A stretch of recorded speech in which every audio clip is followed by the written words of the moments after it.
Welcome back, ladies and gentlemen, to HeroesCCL presented by Wisdom. Grubby just has to calm himself down because production just told him that magic mics are hot, and he's like, "Whoo, wait, that was a hot, spicy break." But anyways, we did have just amazing break, and now that we're back from the break, I just want to remind you all one more time before we start to get into what we did on the break, that it's up to you to get the best picks for the winning team live as you're watching on cclmarkets.com. It's free. If you pick wrong, you can sell the shares and buy the other team before the match is over. CCL markets trade from 0 to 100, with shares of the winning team valuing at 100 and shares of the losing team expiring at 0. There's tons of prizes this season, so join and play during every HeroesCCL broadcast. Thank you again, Ball Street, for joining us for Season 4 of HeroesCCL. Now, I have been promising that we would get a fuzzy friend on stream for you all today. So, with that, I have the amazing good boy over here, and if I can just get him framed up for all of you a little bit better, we can get a nice little treat for him as well, because you all have been so generous with all of your donations to HeroesCCL that why not we give Bandit some peanut butter treats over here. So, he's waiting so patiently. He's waiting so very patiently. There you go. There's one for you. And two, because you're a good boy. Thank you, everyone, for supporting HeroesCCL. If you'd like to donate towards the prize pool, if you'd like to push us to $11,000 and maybe get another fuzzy friend on stream, you can use !prize pool in chat to get yourself over there. And thank you, as I said, once again, to all of you who support HeroesCCL. Watch it, lurk, and donate towards the prize pool. But now we are getting ready for our next matchup of the day. We have got Oxygen Esports going up against Storm Esports. Things are going to be really spicy between these teams. I think Storm's got a lot to prove. Oxygen, a team of literal gods, and I honestly, like, I'd like to start literal gods. Hazuab, like Hazuab's like, he's a literal god. Did you not know this? He's in all the Greek textbooks and everything. We can take a look at the roster.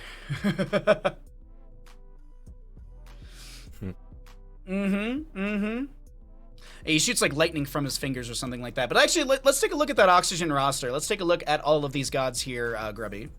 Yeah, I would have been more careful if I had known that he was actually a god. Yeah, okay, so literal gods, as we learned. Bahamut wouldn't lie about this. Bad Benny, I'm a huge fan of his tanking. His deep flanking Johanna style last playday was really sick. Copenhagen, top solo laner. Nick is our special guy here with the special picks like Imperious, Hammer, and Tracer, and so on. Yasu, fantastic healer. Most well known for his Lucio. Now, before we get into the next roster, Justin, I have a very important question. Do you think Nick, if he was the player for the Imperious on that battlefield, would have won the game? No. Okay. All right. Well, with that, let's take a look at the Storm Esports roster. I think that was a bit of a draft error there. No, I agree. All right, he may have taken better talents though, potentially. Okay. All right, we've got the mere mortals on Storm Esports. We've got CPX, the pre-workout god himself, June, the support, Lauber, the tank for the team, Maka, the ranged, Swamp Grata, the offlane, and Nazmaz, the 6th member, the substitute for the roster. This is a roster that is starting to look a little bit stronger as the season goes on. Last week we heard Lauber being very, very confident in comms, very directional, just good shot calling, taking a little bit more of a leadership responsibility. So we'll see whether that is enough to get Storm, get them scaled up here at the end of towards the end of the season. Oxygen, not a easy opponent for them to do it against. Well, we got our two teams.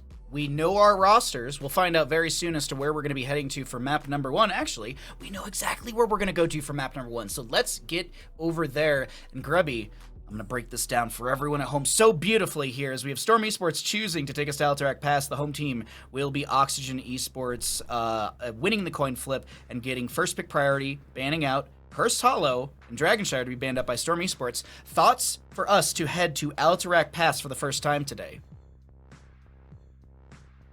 I like the map. Oh, okay. I thought I lost you there for a second. I had to panic. No, it's a cool map. You know, we see these maps coming in, and Alterac is a bit of a slower map with a weaker boss. So not every boss is the same. You've got the Grave Golems. and you've got the jungle super team boss defender dude on this map that doesn't have strong stuns and roots the same way as the Grave Golem. Instead, it does like a little ball of a slow instead of a root. Yeah. And it doesn't typically go core and get the victory. Though I think yesterday a boss was used to get the victory, but it's because they killed a lot of heroes. Usually on this map you need 2 keeps down instead of 1 to end, but enough times we've seen that not to be the case anymore per se. Yeah, it really boils down to, if you want to end without taking down more than 1 keep, death timers have to be long, and you have to find at least 4 deaths, or at least 4 kills in my opinion. Like, you know, when you've got like 2 heroes defending, and it really depends. I mean, if it's an Anduin and a Murky, yeah, I think you can go core. But if it's like a Li Ming and like a Trace or something like that, like I don't think you can really step into that. But of course, Justin, what are your thoughts for these 2 teams as we're loading into Alterac Pass and we got some bans already coming through? I'm most excited to watch the tank matchup between Lauber and Bad Benny. Bad Benny, although they haven't been winning all of their series, Bad Benny had looked to me to be the best tank so far in the season, just that role alone. And Lauber known to be a really, really strong tank as well. Very aggressive tank. I'm going to be mostly focused on the tank matchup here because although their standings may not show it, I think they have some of the best tanks in the league within these 2 teams. We did mention it yesterday. I'm actually taking a look at my notes of things that I just made note to talk about in the broadcast today. That Oxygen did drop Rutso from their roster and picked up Cascon. So just wanted to make that note. If anyone was like, wait a minute, where's Rutso? That is the transaction that did happen this past week. Cascon in the past, I don't think he had a ton of play in CCL, but he had a lot of draft theory and a lot of draft, like, assistance to the team for Oxygen, or whatever team he was actually on in the past. I can't remember specifically. Oxygen. But it was Oxygen? Okay, cool. So I think he's going to be more utilized for that as the season progresses. But, I mean, Grubby, there's so much already unfolding with this draft. Yeah, very confident about wanting to take the Junkrat first pick. I think HoTS will make really good use of it. HoTS is one of the smartest players in CCL, and they're happy to get it. Non-hesitant counterpicks immediately by Storm, going in with the null pack spammer Hogger.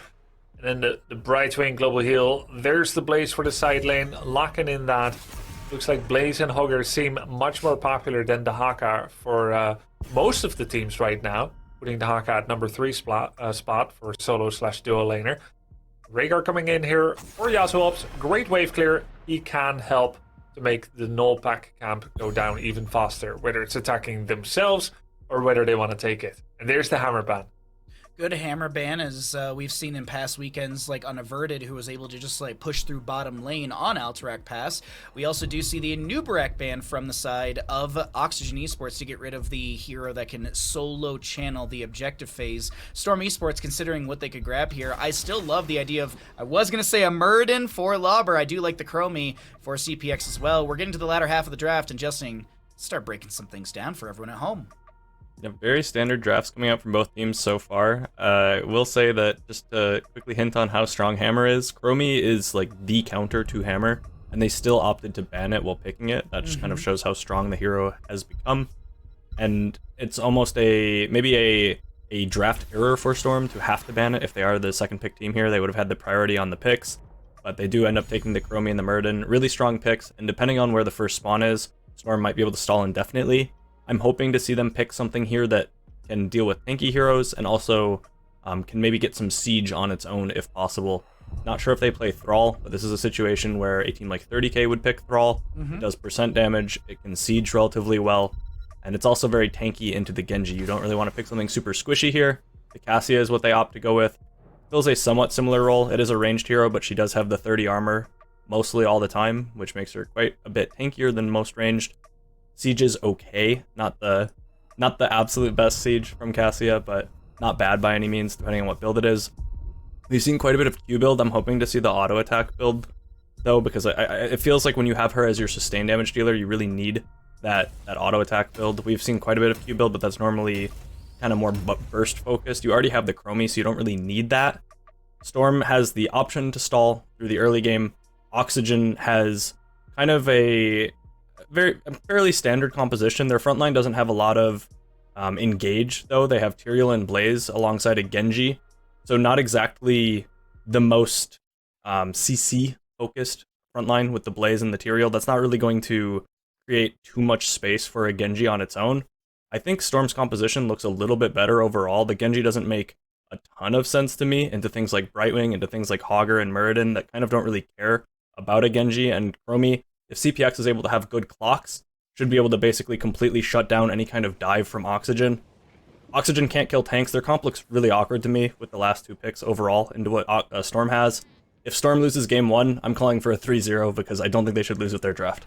Alrighty, Justin. Well, thank you for the analysis and the breakdown because we are loaded on into map number 1 in our second best of 5 of the day. We got the members of Oxygen Esports in the blue, backed by Vandar Stormpike. We are going to be seeing Bad Benny on the Tyrael, Hazuabs on the Junkrat, Yasu on the Rhaegar, Nick on the Genji, and Kopen on the Blaze. Over on the side of Drekthar and the Horde, we've got Storm Esports, CPX on the Chromie, June on the Brightwing, Lauber on the Muradin, Nasmus on the Hogger, and Maka to play the Cassia. We are going to see that auto attack build, as Justin was alluding to in the end of the draft right there. I know Justin was saying, like, Storm should win this, and I feel like Storm could win this, Grubby, but I look at the draft and I just see Hazuabs on Junkrat, and I feel like that's kind of enough for me. Maybe I'm giving Hazuabs way too much credit, but I really do think that is going to be a big controlling factor. I'm excited to see Bad Benny on this Tyrael as well. I think Oxygen could take this. It's not going to be easy by any means, but as we have a little bit of back and forth here still between these lanes, want to get your thoughts as well, Grubby. Yeah, I agree with everything that Justin said. So we'll see how this goes, and we'll see whether he's right about everything. He's right about the auto attack, so he's probably right about everything, right? That's how it works. Yes. But the one thing that Oxygen does have, and I think it's not insignificant, they have much better wave clear. Rhaegar, best in category. Blaze, best in category. Junkrat, best in category.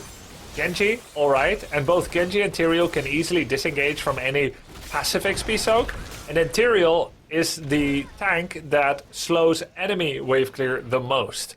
Chromie is alright, Brightwing alright, Muradin is bad, Hogger is amazing, Cassia is just average.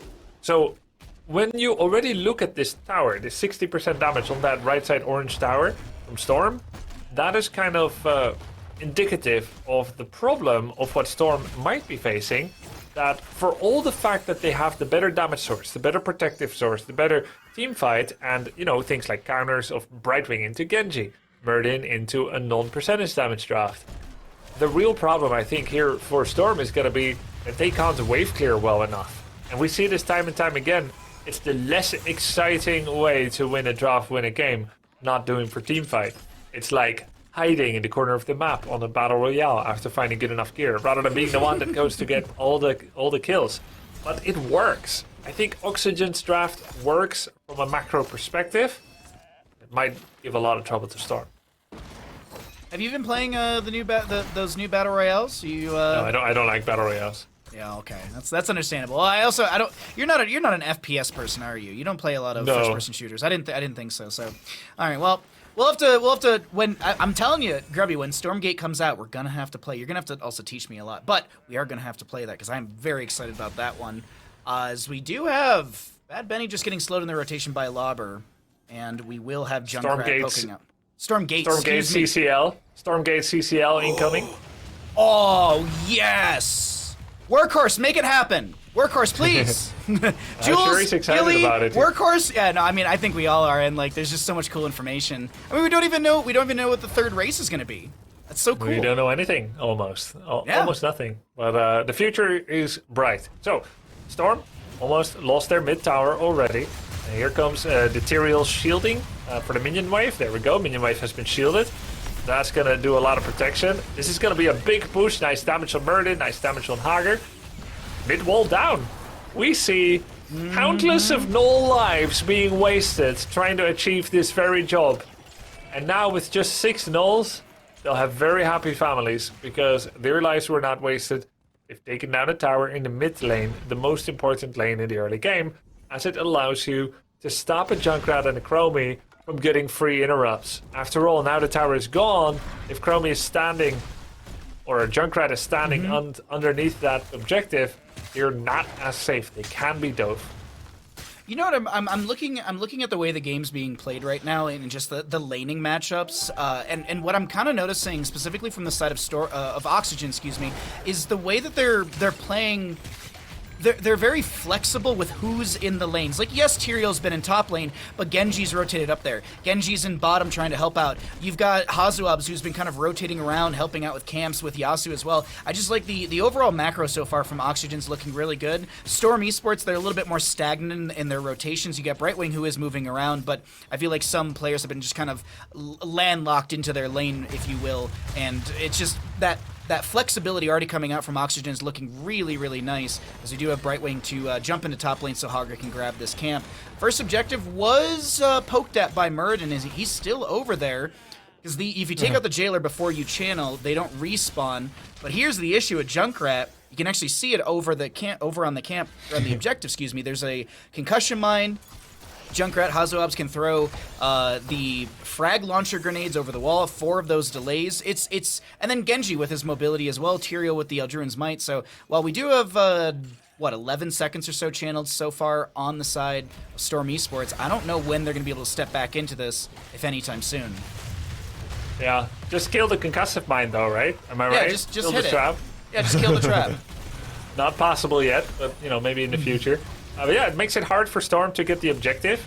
I wonder if we're even going to see like a boss capture before the objective capture, simply because of Junkrat's stifling hold on the defense there. Meanwhile, Mokka, not playing as Sylvanas, playing as Cassia, has taken down the entire bot tower. Not too bad at all. I feel like we haven't seen Cassia at all this game, but it's just quietly been working away, taking down that bot wall, and not too bad at all. Oxygen is starting to show signs of at least taking out the guards and threatening to go for the objective. People's defense is too good though. Lauber's right there. Not gonna let it happen. Oh, that's a polymorph onto Nick. We looking at Yasu really quickly. If he's got any sort of purification or purge, he does have it. Did go into the purification at level 7, but speaking of the... First that was blood? a nice kill. Yeah, that was a nice kill onto Tyrael in the top lane. But speaking of the Rhaegar, he did go W build. We are going to be seeing this Storm Lightning build Lightning Shield build from Yasu. Not something we see too often. I know Justin and I tried like a main tank Rhaegar with this, but we were also utilizing... I can't remember what Allura played. I think I played another healer or something like that. Justin might remember specifically what our characters were, and it did work out. But I don't know how this is going to work out for the side of Storm Esports or for Oxygen here. Oh, we'll see how it goes. Junkrat unable to defend because it's been captured already. There's a Dragon Blade on CPX. He's going to get the phase shift from Brightwing. He's got a timeout. That's going to take a while. Sanctification utilized as well. CPX is trying to back away. Good polymorph from Brightwing saves the moment. Yo. Nick looking for the last little bit of damage, but Nice. can't find it. The Dragon's Claw was attempted as well. That was what that spin sort of damage thing was, activated by the Genji. But here comes the first cavalry in favor for Drekthar, and that'll be coming through top, mid, and bottom. Hogger already pushing up top. Really nice escape there by CPX and June. Nice defense against that Dragon Blade. Objective has spawned. Storm Esports off to a nice little lead. Mokka has been going full Zagara this game. Basically just living in the alley on the bottom lane. Bad Penny comes here to help defend. He's got that... didn't go for the damage build. Instead got the bonus movement speed and the damage for his allies. That's why he's smiting on top of Genji, giving him more attack speed. This could be second kill. Yasu, a very close and narrow and clean kill. Nice job by Lauber and Nazmas. I want to remind everyone at home that Ancestral Healing is a 1 second. It's only 1 second. So when you start to see that animation, that's the 1 second. Like, it's just absolute. Oh no, this is not good for Hazuabs. Wow, nice kill. Storm is Really popping. good. Really good start for Storm Esports here. This is what they need going up against a very strong team like Oxygen. Taking down some critical members, taking down some structures early like this, finding the first objective, and maybe Maka can be saved in bottom. Good blind. Yeah, that was level 7 was activated there as well, that Surge of Light. Robert, very good at Muradin. His Storm Bolts are some of the most accurate I've seen. He has a really good judgment of Dwarf Toss into Storm Bolt. Knowing how to push the limits of this hero. And Storm is off to a really fantastic start. 1.5 keep down already. They've only lost mid towers. This is where we start to see some players that are a little bit more desperate. Oxygen starting to force a boss while everyone's alive, many members are near, is certainly a risky play, especially into a Hogger. This is crazy, Bahamut.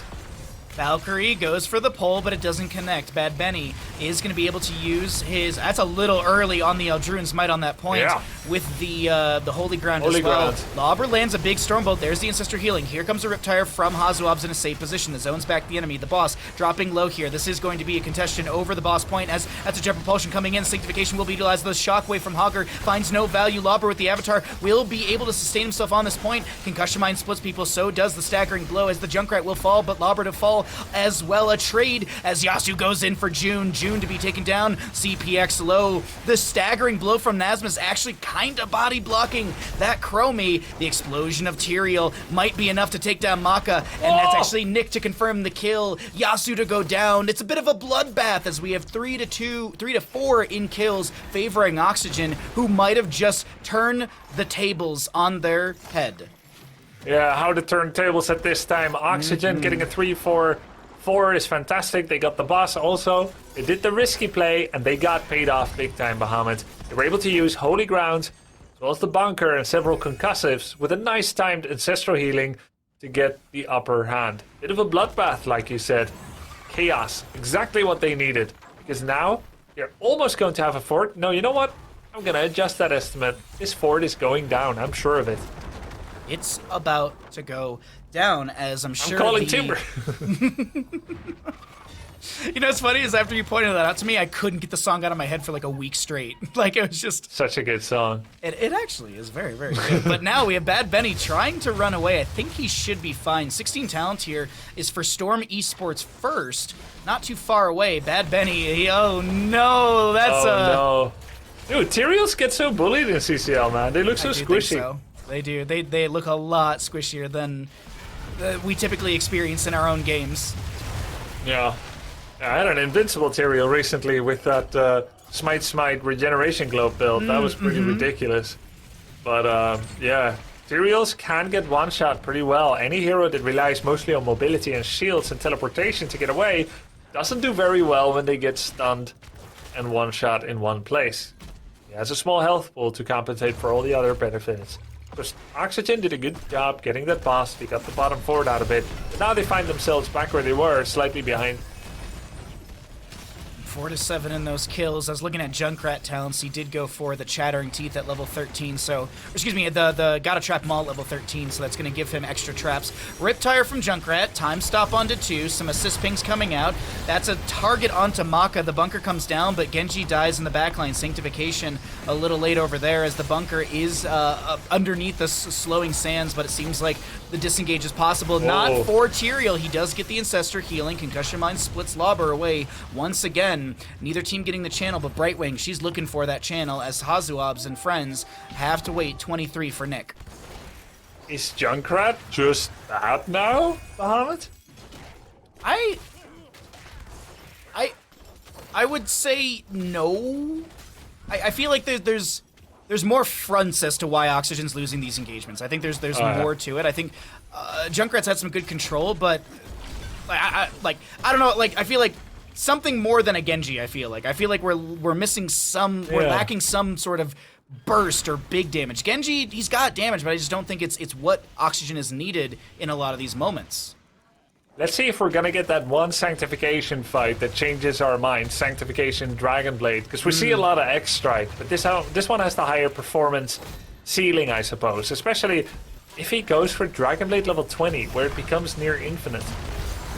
Shockwave combo, that's Blaze getting cleansed. He drops the bunker again, but Rhaegar had to step forward to get the cleanse out. Copen, split from his team, tries to get away, but that's Chromie confirming another kill. Storm Esports have brought the thunder in game number 1 with a Stormbolt landing on the HoTS. He doesn't have any Dirty Trickster, so there's no trigger onto that one. Concussion Mine to disengage, but my assumption is channel and objective to Storm as they continue to siege through mid with a null pack camp. Storm is doing really great. Their null pack camp, like you said, is ascending on top of the mid fort. Every lane is on the halfway point or above once Brightwing is done with that. That's going to make that objective so strong. I feel like this is going to be game-endingly strong, most likely. Well, then let's listen in to Storm Esports and hear how they end. Let's do it. Engage now before we. Careful boops, careful boops. Get in Yeah, there. careful. Yeah. Yeah, so get 20 now. Get 20 now. Watch my trap. Oh, never mind. Yeah, we Stay should. with bottom. Stay with Stay me. with me. Stay with you, PJ. Literally one wave. Yep. Or 20. Catch the X during. Oh yeah. Okay, that's fine. I'm cutting around. I'm not sure we can get this though. They're pretty good clear, but. I think we play for kills. I mean, Yeah. I have Pierce now too. I can hit real hard. Yeah, and then yeah, we that's poke fine. them down so hard and they'll end. Just don't dive too hard. They have a really good counter. Yeah, engagement. yeah, yeah, Just yeah. don't dive. Cure for the endless let's nades run here. too. Yeah. Yeah. Nice. Yeah, I'm just hitting building. Yeah, Yeah, nice Just damage on just- Genji. just bit. Genji, no deflect. I'm standing on my trap, by the way. I'm good. Yeah, yeah, I'm yeah. playing the Yeah, we Tyrael. can- I'm playing the Yeah. Tyrael. I think we stay here. They have to clear one Yeah. of the waves, right? Yeah, I'm Stay coming, here. coming mid. If we I can stay start here open a and bit for finish, damage. Okay. Just play for damage and play for keep. Yeah. Yeah, play for keep. Keep your support. If you get the done. keep, is really good. No, I don't. I got nothing. I'm all in building. Fine, Keep yeah. is All in, dead all if in we this, is- all in this. Yeah. Yep. Yeah, they're I doing think good, good. Yeah. There you go. Nice. I say, hey, we can play for top boss. I Yeah, can, yeah, yeah. there's There's junk spot, junk spot. So top Yeah, boss, son of any. top keep. Oh, wait, oh. Okay. Top boss and top keep. Top boss, top keep. They have. What if they come? They're gonna They have holy sprint ground. here, though. We fight them. Yeah, we Push fight, it? we fight them. Like, Yo, what if we Yeah, hit we the fight boss them, from we this fight them. side They're and not coming. Hog Just stands kill, here? kill. Let's Okay, go, yeah. let's go. they're just going bot. Like, screw bot. Yeah, we have both much We faster. played Many excited voices in those comms. I think the biggest takeaway that I really had was what June was trying to do with some of the bloodlust we were hearing from CPX and Lauber. June was Yeah. like, slow down. Like June kept kind of being like, reel it in, like slow down. Like, because I think there was a lot of like CPX and Lauber calling to make things happen. We even heard Nasmus from time to time from that Hogger trying to land these shockwaves at a very far distance that didn't even seem very plausible. Yeah, and the boss seems to be the right call because now Yeah. they're killing top keep, the exact thing that they already wanted anyway. Bottom boss is completely irrelevant. There's a Storm tier advantage with the full HP boss on the 20 HP core. I think Storm is winning it right here, Bahamut. They're going to try and make it happen. There's a polymorph on Tyrael. Murden jumped kind of far away in the wrong direction to follow up there.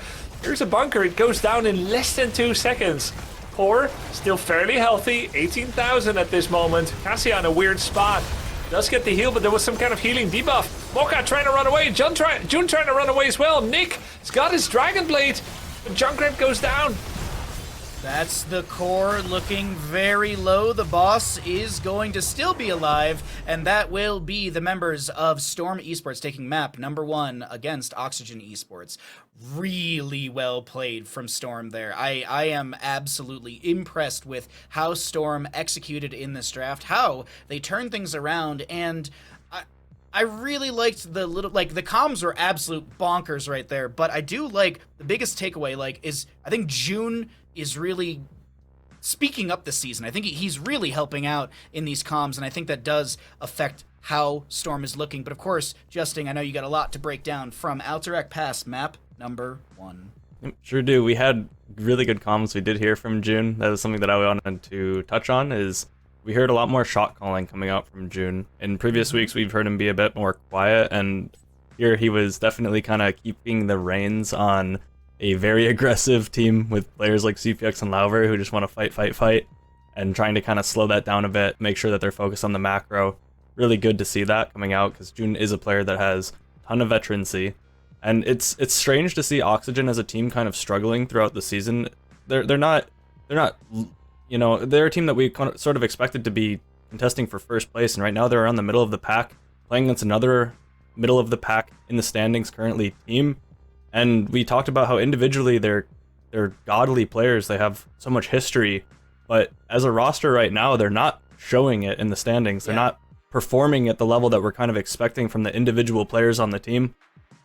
That game, I did say beforehand, was, I think, a pretty big misdraft where Storm had a pretty big advantage in the draft, and I think we saw that. So I'm not going to get too gassed up for Storm in the series quite yet. I want to see them... They've got it, 3-0. I want to see them play the next game and see if it goes quite the same way, because I would be more sad for Storm had they lost with their draft. I think that it was kind of a bit of a draft mismatch. They did have that one moment where they fought around bottom boss where Oxygen needed to do that to get back into the game, and they did have a good fight there where they did get a chance back into the game, but that alone was not enough. So there's definitely still life in Oxygen. It's not not an easy 3-0. I don't foresee for Storm. It might be though.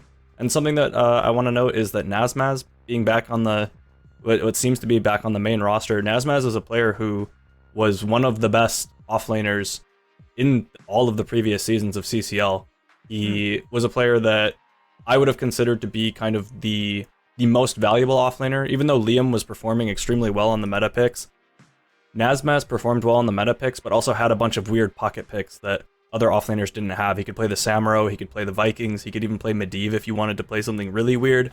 And it's cool to see Nazmaz coming back to the team. You do have a lot of veterancy between June, Nazmaz, Lauber, a lot of players who have kind of been in the scene a long time, so it might not be too much of a difference of the individual godlike players on Oxygen and the individual players of Storm. Storm looking really good though, game 1. Yeah, things are looking good for Storm in game number 1. We know where we're going to for map number 2, so let's go ahead and update all of you as to where we are going to be heading off to. It is going to be Storm Esports choosing Garden of Terror as map number 2, and this is they have the map pick priority since Oxygen opted in for first pick priority, so that is going to be where we head off to for map number 2.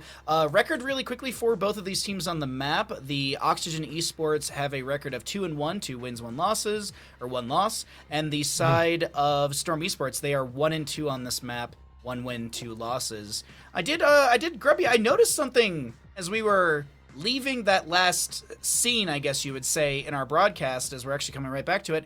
Did you notice that we have pushed past $11,000 today? Thanks, guys.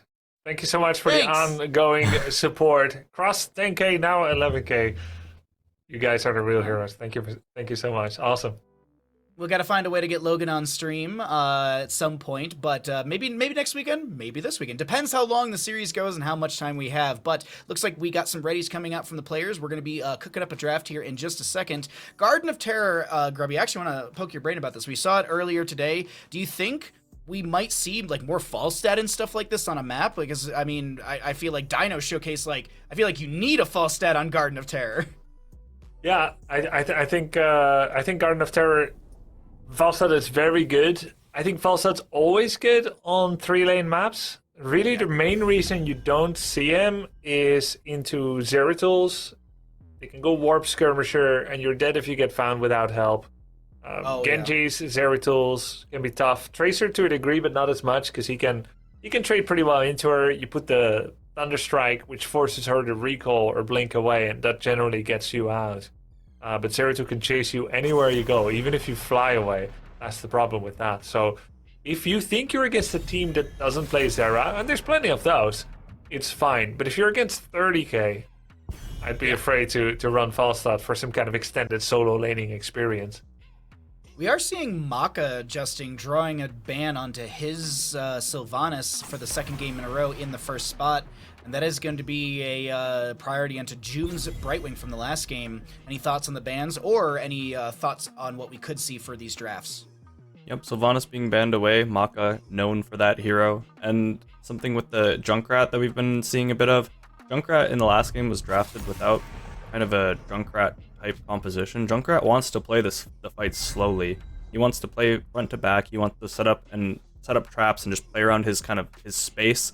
He's a zone control hero. He's not a tank killing hero. He's not a diving hero.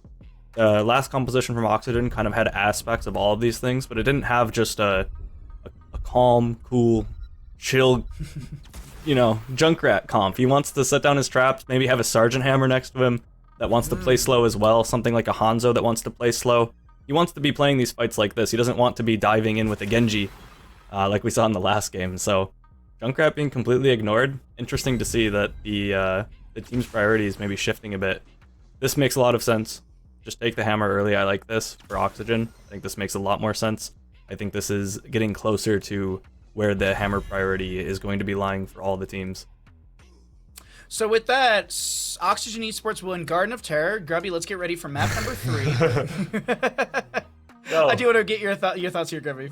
I still think teams aren't very good at countering her, but I also don't know whether they have practiced a lot against Hammer in scrims and have already gone through some of the stuff that I feel does counter Hammer. Okay. I feel like Leoric is hard to deal with Hammer. Everything she does, Leoric doesn't stop. Like Leoric isn't stopped by that because when she concussives you away, you can actually approach with your unstoppable ghosty ghost, and you can immediately go into Entomb. But the concussive doesn't work to get the engager away. And then Entomb, you can't shift out of that if there is like a root in front of you, or if there's a tank in front of you, or if the way is just blocked. And then the armor doesn't last as long as Entomb itself. So I feel like Entomb is like really the key. It's like a big catch mechanic that is even more reliable than Stitch's hook and Gorge. So the fact that everyone, like in the current meta, I feel like partly what makes Hammer strong is that in the current meta, top solo laners like Hagar and Dahaka are seen as the most safe early picks. And therefore Leo never gets picked because Hagar Dahaka already get picked, or Blaze, right? So I feel like that's why we're seeing Hammer being quite good as well, but I don't know. I could be wrong about it. I do like your idea on this. Like we harken back to season 1 of CCL when we saw so much Deathwing, and I remember your comment, Grubby. What's the way to counter Deathwing? Walls, right? Walls. I will never forget that. Like it's like Leoric Entomb is such a great tool. Drain Hope is good as well, and I think that could be applied to Sergeant Hammer. But of course, Justing, a lot's happened in our theory crafting, and the world is your oyster. You can talk about the drafts. You can talk about hammer counters. What do you feel like talking about as we're loading on in very soon? The hammer counters, if Blaze is an option for Storm here, I don't think that their hero pools really allow it. I'm not sure if Lauber is very comfortable playing something like that in this situation. If he is, picking that would be nice. Stitches is what he goes with. I think that's okay into the hammer. If she's ever caught off guard, it can be good. And also being able to kind of not have to play into the space of hammer is nice if you're the tank. It's a lot of it's sort of similar to playing against the Vikings, where you have a bit of a timer, but within a team fight, when you're playing any tank into hammer, whenever you're just in her zone, you're taking constant damage. So you're sort of always on a timer within the fight of she's just hitting you the whole time. If you're not getting value, you can't really be there. So I do like the Stitches being able to play just out of that range and just playing to slowly look for hooks whenever and be able to poke them out with Chromie. I think they have better responses this game than most games have had. I was gonna hint on the Blaze because the attack speed slow debuff, just throwing oil at hammer is a pretty good counter in itself. It's not gonna completely shut her down, but you're reducing your attack speed by half if you're just throwing the level 7 oil at her. So I was hoping to see something like that. It's also good on the map, but the Stitches I like. Greymane is the one detriment to Storm's comp right now, I would say. The range is a little bit too short with the rest of everything going on. It doesn't really match up well into anything on the side of Oxygen, outside of maybe being able to look for bullets on the front line.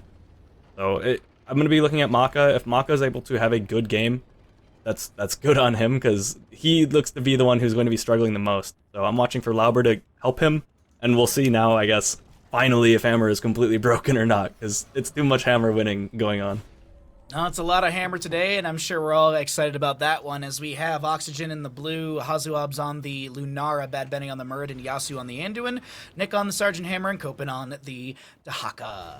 Over on the side of Storm Esports, we're looking at Lauber on the Stitches, CPX on the Chromie, June on the Rhaegar, Nasmus to play the Hogger, and Maka on the Greymane.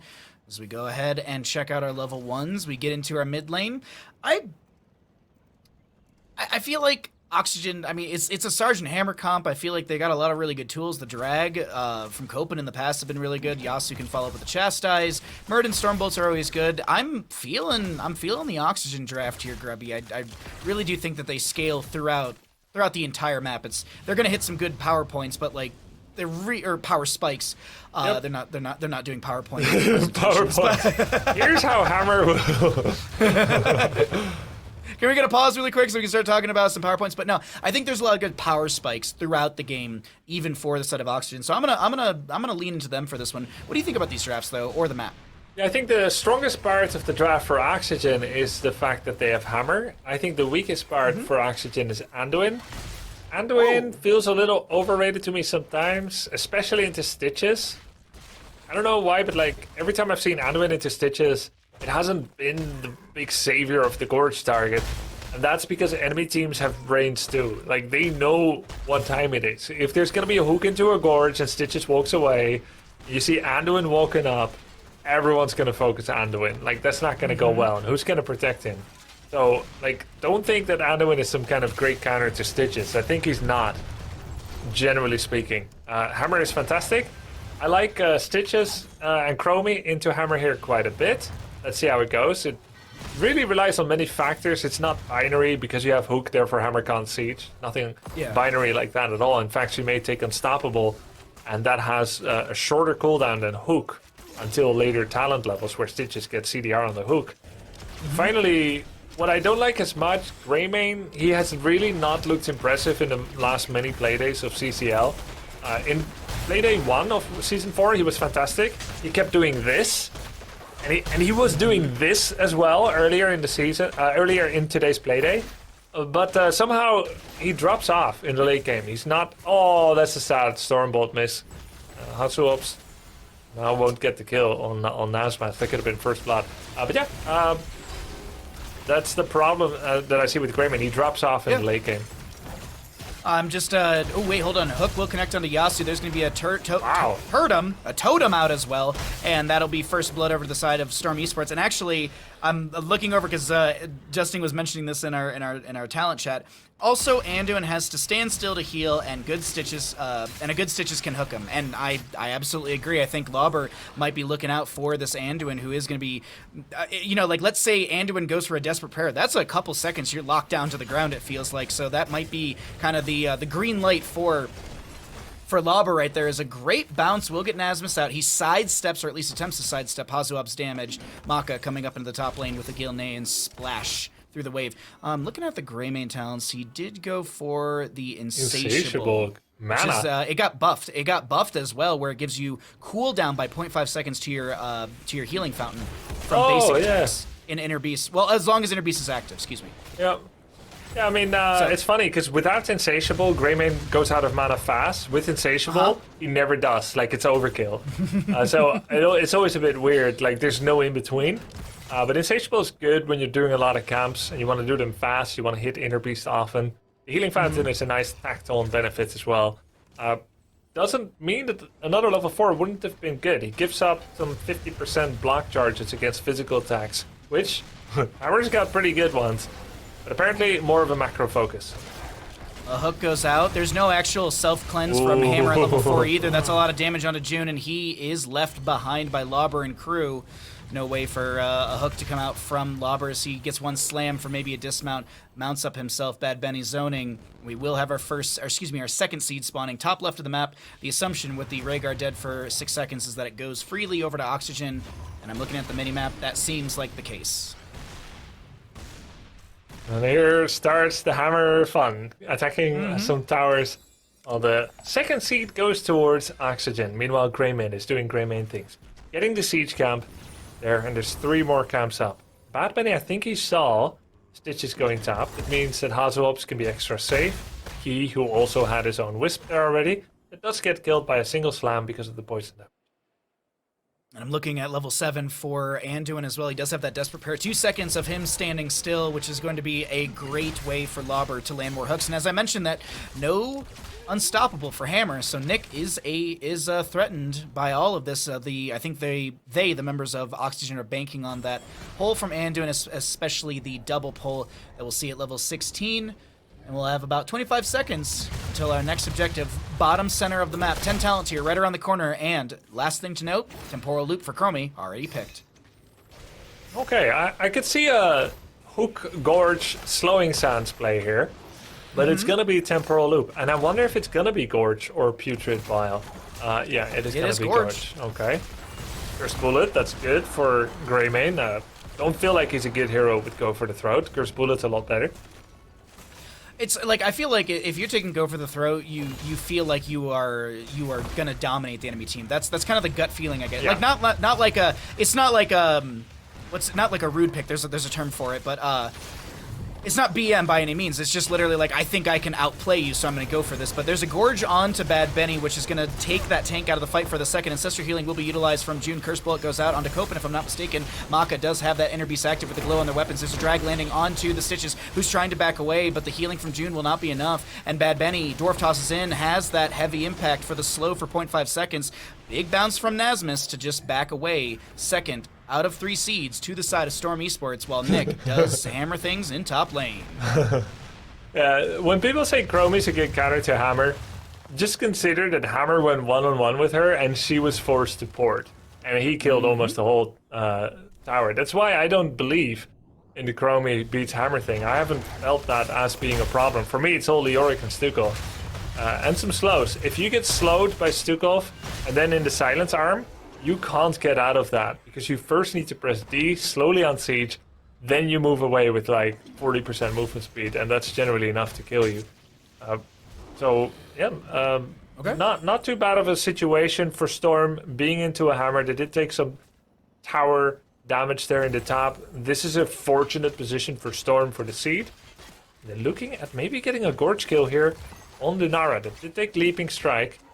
Usually he goes Thornwood, but he felt like it's going to be better to have that self-cleanse here for Temporal and Gorge. Yeah, to be able to have that positional change. I also love how Hazuabs and friends, since they couldn't see the enemy on the map, and now that a couple Storm Esports players have kind of rotated into mid, Hazuabs and Anduin were playing towards the high side of the lane, making sure that if there was a stray hook that went over the wall, 1, it wouldn't reach them, and 2, if it was in range, it would be blocked by the tower or the minion wave. So good positioning coming out from Oxygen in that top lane area. Just wanted to kind of note how they were looking at that. But looking at bottom lane, Sergeant Hammer finds a stray auto attack, and that does get the kill into Hogger. Seed goes over. Man, this is tense for the side of Storm Esports as they are slowly being whittled down. Yeah, a toothpick. And they're ignoring the Hammer. They're just going to go top. Good thing for them, Rhaegar and Greymane are really good at taking down forts as well. So while Hammer works on a project for a minute and cannot be stopped, Storm does the same thing in like 10 seconds. Oh! CPX getting... Oh, good night. What a cool gank here. That's typical Bad Benny, right? Imagine knowing Bad Benny. We, the casters, the viewers, are starting to get to know Bad Benny's special brand of Heroes of the Storm, where he comes from unexpected angles all the time. He's so creative as a tank player. Many tank players are in good control of their faculties, of their abilities, knowing how to stay alive. You know, they know all the heroes, they know the cooldowns, they know the counters, but they don't do what Bad Benny does, where he's literally standing behind enemy core and then comes from that side, you know what I mean? I'm remembering last weekend, yeah. Yeah. King of the Spider Queen. Bad Benny played a Joanna that he was like doing these insanely deep flanks where you're like, a Joanna won't come from there, and then there's Bad Benny. And the cool thing is, since we know that, enemy teams know it, and it still works. That shows how creative it is. 13 is here for the side of Storm Esports, which means we have that longer range on the hook. Bad Benny is going to get hit with the temporal loop. We have the brush talk in from the Dahaka, Shockwave, Anaki into the wall. Copen getting low here, pops the essence, and we'll have the seed delayed out. We have camps in bottom lane. Top lane fort will fall to the minion wave just about now. And now CPX and friends, everyone's tense around this objective because it will spawn the Garden Terror. And also, the cool thing to note, at least for Storm Esports, is a positive. The camp in bottom lane was cleared out by the Siege Giants, so Storm Esports still has pressure through the bottom lane as Hazuab will move his Wisp around, continuing to get vision out. I love what Bad Benny on Muradin was doing. You can only see him on the minimap, but he was checking to see if one of the solar laners was going to go top. He knows that they didn't, comes in from the side. There's a light bomb on a single target. CPX no longer has the timeout. He also got silenced. He's trying to run away. That's not your base. Wrong way, buddies. And Lunara was so low, she can't really re-engage. Bad Benny's all by himself. Temporal Loop will be coming through. Over on the right-hand side, there was that chase onto Hogger. We have a trade, Muradin for Hogger. And oh no, Yasu gets taken down as well. The channel not being had. Nick is still floating around over here. Copen lands a really good drag. June is like, hey, stop hooking people into me. I got a 470 HP. And Copen, low time stop. That's big right there. Good timing from Chromie. Smaka gets the camp. Lobber with the channel. And here come the Night Terrors to Storm Esports. Dude, this was so sick. This was so cool. I have so much to say about it, but let's hear what Storm has to say about it as we jump into their camps to see how they manage the long night. In we go. Yep. I'll vision their mid keep. Hammer's mid. I can like come and hook, I'm but getting I one have more no wave gorge. income. 3 mid. Hammer set up behind the wall. GP slide. Yep. Careful. I have everything up though. I have everything up. I'm just hitting fine. wall. We Yeah, have float it between now, me just get and I out. can hit wall. Yes, I'm yes, hitting yes, bot yes, keep yes. wall. Yeah, they see loot. me with Wisp. They see me with Wisp. Oh, I'm following you if you get a hook. Okay. Okay, he used thrusters. Yeah. Okay, I'm on bot wall. We got bot wall. They're flanking, they're flanking. Yeah, watch out for Flanking, flank, okay. watch out for flanking. I Oh, got we got a it, trap I up there. I got a trap up here. Maybe we can just push a little bit. We can Their just like hammer a can't really wisp dive somewhere. us. Their comp can't dive. We're fine. There's still a hammer around Later, where I am. Yeah. Yeah. No, she's Oh, yeah, safe. kill the wall for Lauber. Murder bind us. Okay. Got me. Yeah. Do not stop. I got you. Yeah. Keep hitting front. Kite right.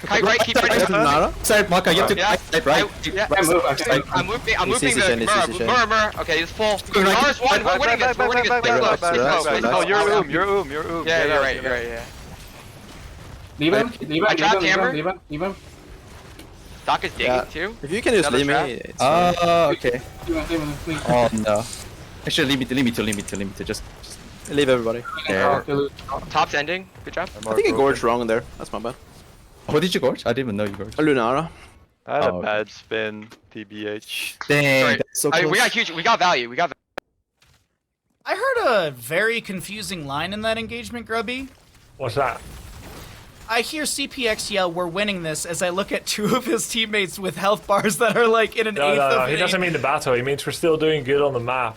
Oh, okay. I was like, CPX, what are you talking about, dude? Okay, thank you. Like, Thank there's you some for that massive clarity, 'cause copium hit today. Turn around. No, seriously, I was just like, why would you say you're winning this? But okay, thank you. You are right. He's just a liar. He's just a liar.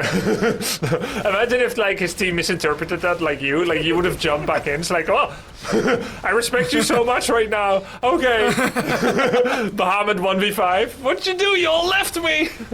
Yeah, exactly.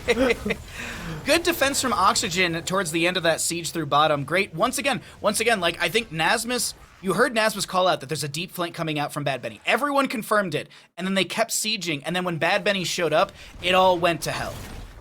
Yeah. I mean, what basically got Oxygen the defense there is once again Bad Benny coming from Africa.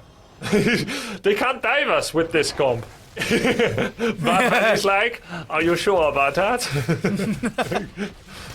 Let me physically show you what my dive can do to Yeah. your team, because I do want to also point out in that sustained chase out, we do have the dwarf launch at level 16, which is cooldown reduction when you hit enemy heroes when you land on their head, or you Goomba stomp them if you want to use the Mario terms. But the level 7, the heavy impact, that 80% slow for 1.5 seconds, that was what kept slowing Lauber as he was trying to back away. That land with the heavy impact, the Stormbolt piercing into June, good turnaround from Oxygen Esports as they have jumped ahead in experience, and another seed will spawn. If Oxygen can get this, they get Garden Terror phase, and it's looking pretty good across the map.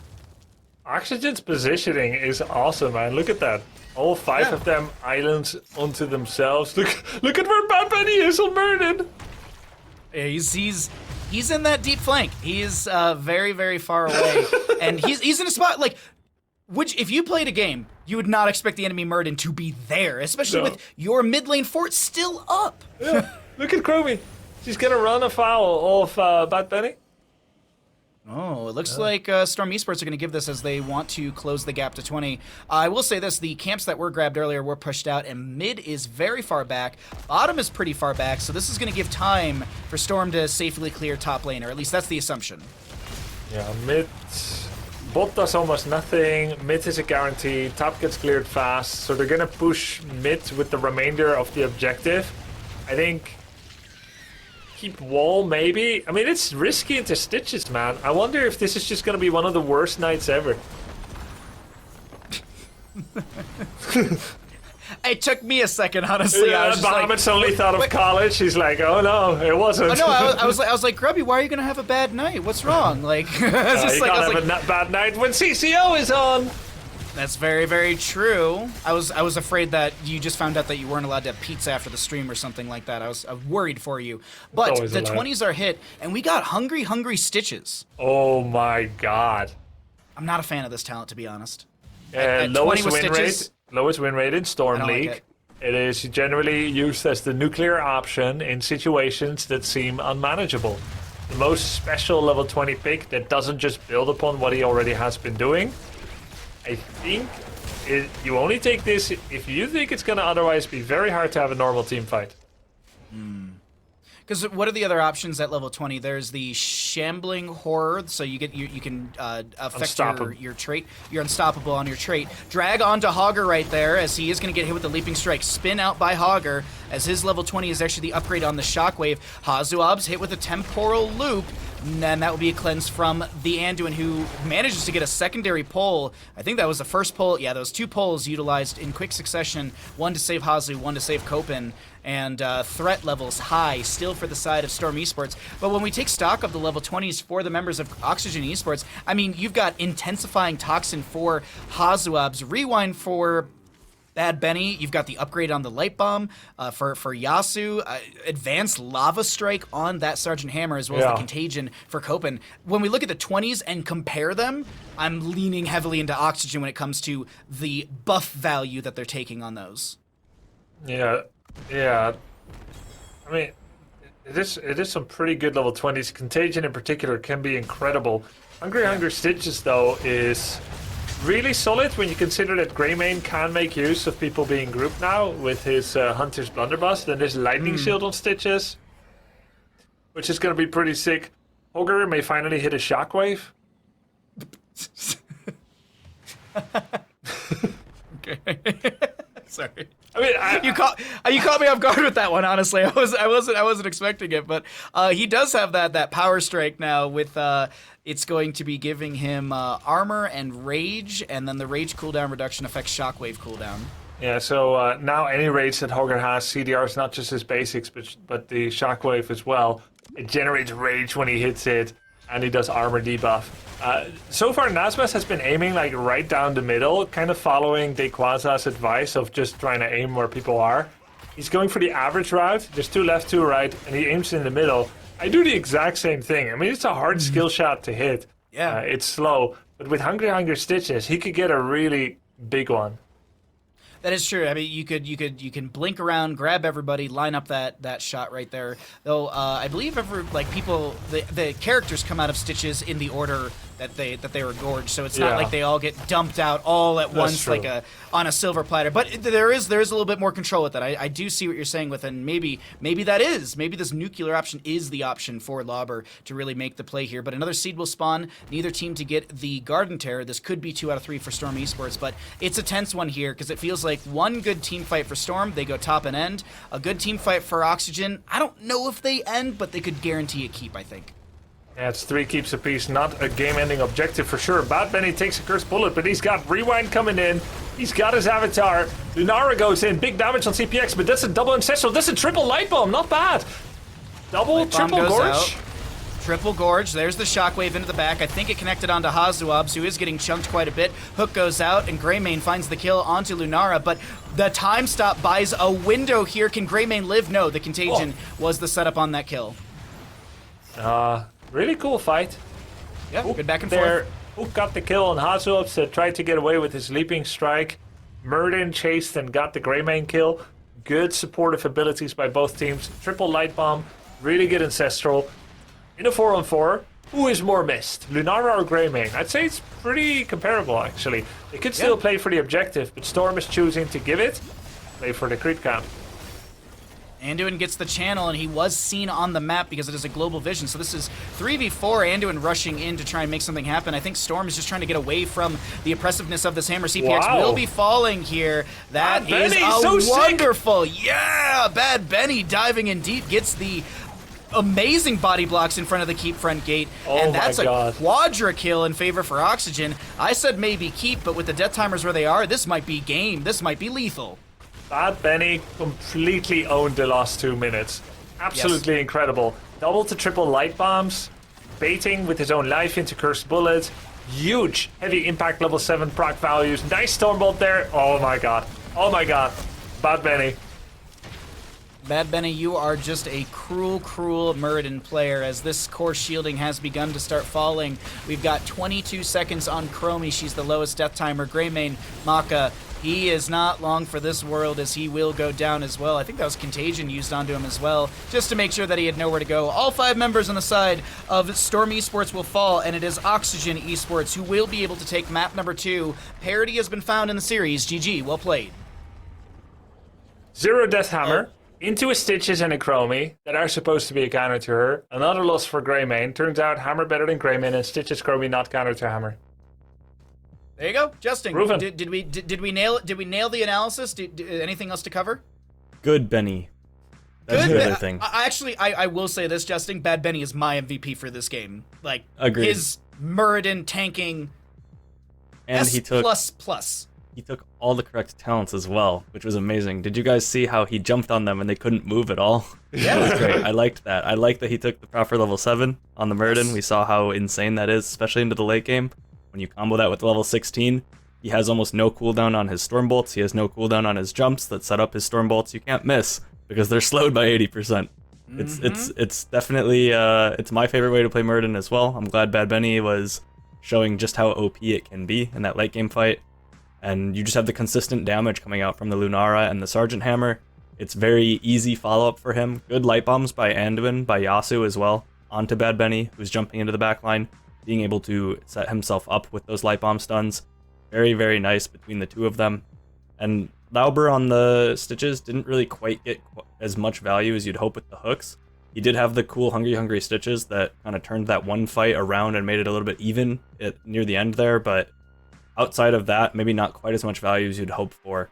It is a difficult game to kind of... You're relying so heavily on those Stitches hooks into the late game when you have something like the Greymane that can't really step up on his own. You're kind of just hoping to hit a random hook in the late game. That's sort of what it felt like for Storm, is they survived the early game relatively well. They don't pay too much of a hammer tax in structures, only a little bit. They lost about half of top fort that was just exclusively due to hammer. Outside of that, they didn't lose too much, as they just had CPX to just match it for the most part, outside of that one time where he got bullied out top. Outside of that, it was relatively back and forth, relatively even.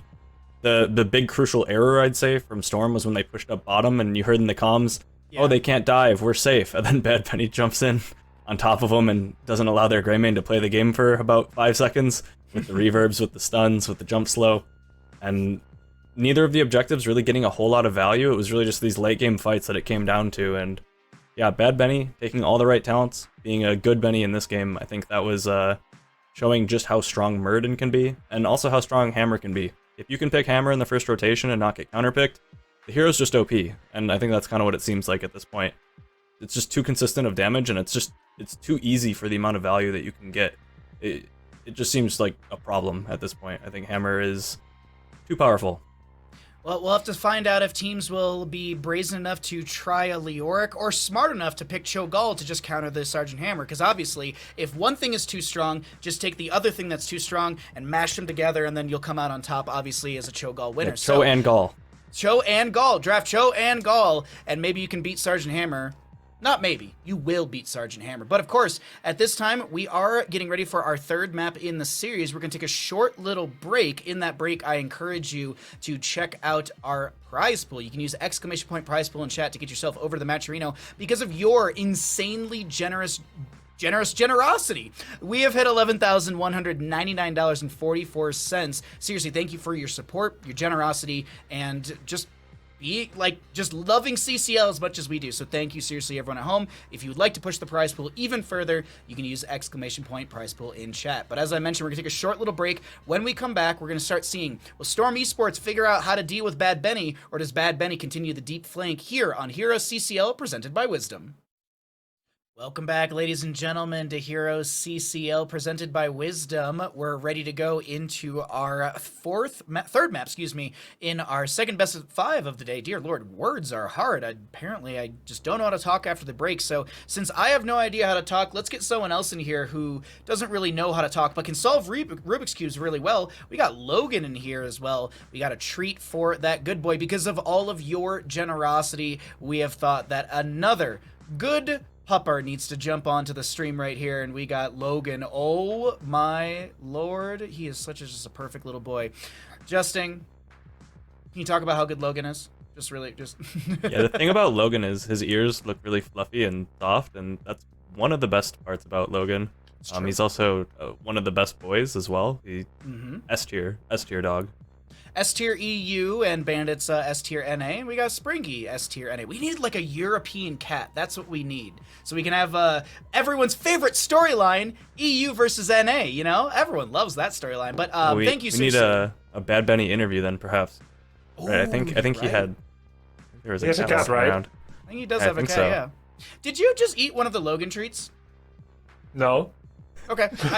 I saw you eat something as you came back on camera, and I was like, oh, you must be snacking from break. But either way, we are here, ready to go into this series. We're getting ready for map number 3. Let's find out where we're going to and get you all caught up as to how we got to Tomb of the Spider Queen, chosen by Oxygen. This will be, obviously, the Oxygen choice, since the members of Storm Esports wanted first pick priority as the losing team. Going into Tomb of the Spider Queen here, Justing. I mean, I mentioned it literally in the last draft. This was the map where Oxygen almost took down 30k with these deep flanks on Tomb. I'm excited about this one from the Oxygen side. Yeah, this is where Bad Benny picks Johanna and flanks with it on cooldown. Comes from the weirdest angles, places that no one's really expecting a Johanna to flank from. This was where Bad Benny tried his best to do that, and we'll see if he's able to do it again. Johanna, not the flanking hero, but it is a Tomb of the Spider Queen hero, and Bad Benny showing that you can flank on just about any tank. So maybe we'll see the flanking stitches next. One of the most unorthodox of flanks. You know what I'd love to see, Grubby, is a flanking Arthas from Bad Benny. Yes, a flanking Arthas with Sindragosa. Never let your enemy know your next move. See, that would keep everyone on their toes, and Sindragosa is the better heroic of the two because siege value and overall power. But we're ready to go into Tomb of Spider Queen. Let's go ahead and start breaking down the draft, or at least what we have, what we potentially have here. I want to get your thoughts, of course, Grubby. My memes aside. Yeah, let's see. Tomb of the Spider Queen. There's usually a pretty big emphasis on Junkrat and Chromie. Funnily enough, Junkrat hasn't done as well today. Hasn't been doing as well, hasn't been getting banned as much. Chromie looks really good in CPX's hands. Wouldn't mind seeing it again. That is, I absolutely agree. Even though he had to be reminded that he had no mana in one of the fights. Yeah. That was True. your But Like, oh yeah. Oh yeah. My buttons. Oh, that's why they're all grayed out. But any thoughts here, Justin, as well? Because we will see the priority ban onto the Johanna against Oxygen Esports. I'd like to see. There it is. I was gonna say I'd like to see a hammer ban. We do see the hammer ban. That's good. I think it's enough of teams trying to counter it and failing. It doesn't lose. It doesn't lose any of the games. I think it's pretty good to just pick or ban that hero by this point. I think it's pretty clear cut. So glad to see that being banned out. No more games are going to be sacrificed to the Sergeant Hammer being picked. I'm a fan of that. And so Junkrat and Lucio are now available. Those have been the priority picks that are basically always banned from second pick. Brightwing is still available. Junkrat hasn't seen quite as much success, so the first pick a bit up in the air. Blaze and Hogger are still available as well. Do either of you know off the top of your head? I can look at the stat later, but do you know if Sergeant Hammer is lossless? Like, she's won every game, right? She hasn't lost a single one. Okay, I think think she's she's like lost. 7-0 or 8-0. I think that sounds about right. Okay, I was thinking about the stat. I was just like, man, she's really like in like week 4 and 5. She's really started to have a lot more priority, kind of slipping through some of these drafts. But Grubby, we got another Junkrat for Hazuabs. Yep, and we probably will see Chromie, I would say, and Hogger coming in here. Hogger looked pretty solid. Outside of the Shockwave use, Hogger was really solid. Didn't get picked much. Good spins, good stagger damage and whatnot. It could actually, yeah, I think. Oh, Chromie and Leo. So even though Sergeant Hammer is gone already, now gonna hit with Leo, and I do feel like Leo is underappreciated, underplayed in general. Not just into Hammer, but in general. I like this quite a lot. Leoric Chromie, strong draft. I absolutely love the Leoric. I do want to get your thoughts, of course, as well, Justin, because we're in the second ban phase. Yeah, this opens up your draft quite a bit to having the Leoric. It's a good counter to Blaze in the 1v1, but more importantly, on Tomb, it's a lot of wave clear, and you'll likely get level 20 as the objective isn't that strong in the early game. And the level 20 with the Spectral Leech build, the fire all around you, really strong when you have the drain going. So I'm expecting to see that from Nazmaz. And alongside the Chromie, it gives you more setup CC, but it also gives you some percent damage, so you're not so stuck into picking something like a Tychus alongside the Chromie to be able to deal with tanks later on in the draft. All right, one more pick, right now from the side of Oxygen. Any thoughts here, Grubby, as well? Because we did have a Tyrael Diablo ban. Nubrak kind of expected, very commonly picked here on this map. You get the self-unstoppable into Temporal Loop, which may just prompt CPX to go slowing sands altogether. Though I will say this, I think Temporal Loop is really good, even when someone immediately self-cleanses. You still get 500% CDR on all your basic abilities, like nothing wrong with that. And you're forcing a burrow charge being used, and it's got a tiny as heck cooldown in and of itself, so you can use it quite often. Tychus and Murden coming in here, really nice draft by Storm. Double percentage damage killer without the weakness of, needing to include a Grey main into your draft. Leo and Tychus generally scale much better into the late. That's a really good draft for Storm Esports. We'll find the last pick here in just a second, and it's going to be a Tracer. Ooh, that's a hard... I actually don't know who I lean into. I wrote down Storm, but I might change my vote. Justin, thoughts, breakdown, analysis, go! I think Storm's composition is a little bit more well-rounded overall. Oxygen's composition, again, is going to struggle with killing tanks. You have Muradin and Leoric on the front line, which should be fairly invincible into Junkrat and Tracer. There's really no other follow-up damage. You have Blaze, Anubarak, Anduin. None of them really provide much serious damage. So it's really just Junkrat and Tracer being forced to pretty much do all the damage. If they were planning on drafting the Tracer all along, I would have preferred to see a Malfurion, because that combo is better with Tracer than Anduin does. So I'm not a huge fan of the Oxygen draft. I think Storm's comp is a little bit better overall. They have better wave clear on most of their heroes as well. The only real wave clear on Oxygen right now is between the Blaze and the Junkrat. Anduin and Uberak and Tracer, at least until Tracer gets the AoE melee attack. Talent has basically no wave clear across those three heroes, and it is Tomb. Whereas Leoric, Chromie, Tychus all have a ton of wave clear. So I'm definitely favoring Storm in this draft. I think their draft is a little bit more well-rounded, but it's not unwinnable for Oxygen. It's just things are going to get to late game, and whoever is able to play with their 20s better should be winning. We'll see if the Tracer is going to be able to get any cool flanks or anything with the level 20, but I'm a little bit leaning into Storm with the draft. I'm right there with you, my friend. Let's go ahead and introduce these teams, as we have Oxygen Esports in the blue, Nick on the Tracer, Bad Benny on the Anubarak, Hazuabs on the Junkrat, hoping to play the Blaze, and Yasu on the Anduin. Over on the side of Storm Esports, we're looking at Chromie to be played by CPX, Nasmus on the Leoric, Lauber on the Muradin, June on the on the Lucio, and Maka to be to play the Tychus. I want to point out one big thing at level 1 for Lauber, which is going to be the second wind. We also have, or the third wind, and we also have that Oisin's renewal for the Leoric. So this is a lot of already sustainability being grabbed at level 1 for Lauber and Nasmus. I do like those little talent pickups for those two players, as we do have a concussion mine onto Nasmus, who will Wraith Walk away to avoid the steel trap, and he backs out just fine. What are your thoughts here, though, Grubby? Who do you think could win? I feel like it could be Storm, but they're going to have an uphill battle. Yeah, I like Storm's draft a lot. Let's see some Leoric offlaning. Whether it's going to be the Entomb or the Burning Despair at level 20, both are incredibly powerful. I even really like the Protected as well. The level 20 Protected is actually insane. I don't know how they gave him so much power budget in his level 20 picks. Do you know the exact details of it? When you hear it, you'll be wowed. I actually don't. I know, like, I usually see that Unyielding Despair, or you see the Buried Alive. Those are like the only two talents I see at 20. But the third one is so sick as well. Okay. 3 second Protected, okay. 25-second cooldown. Oof. It's crazy. That's the best hardened skin we have at level 20 from anyone. Says other people get 75% reduction. Tyrael get like Aegis Shield, 50% reduction.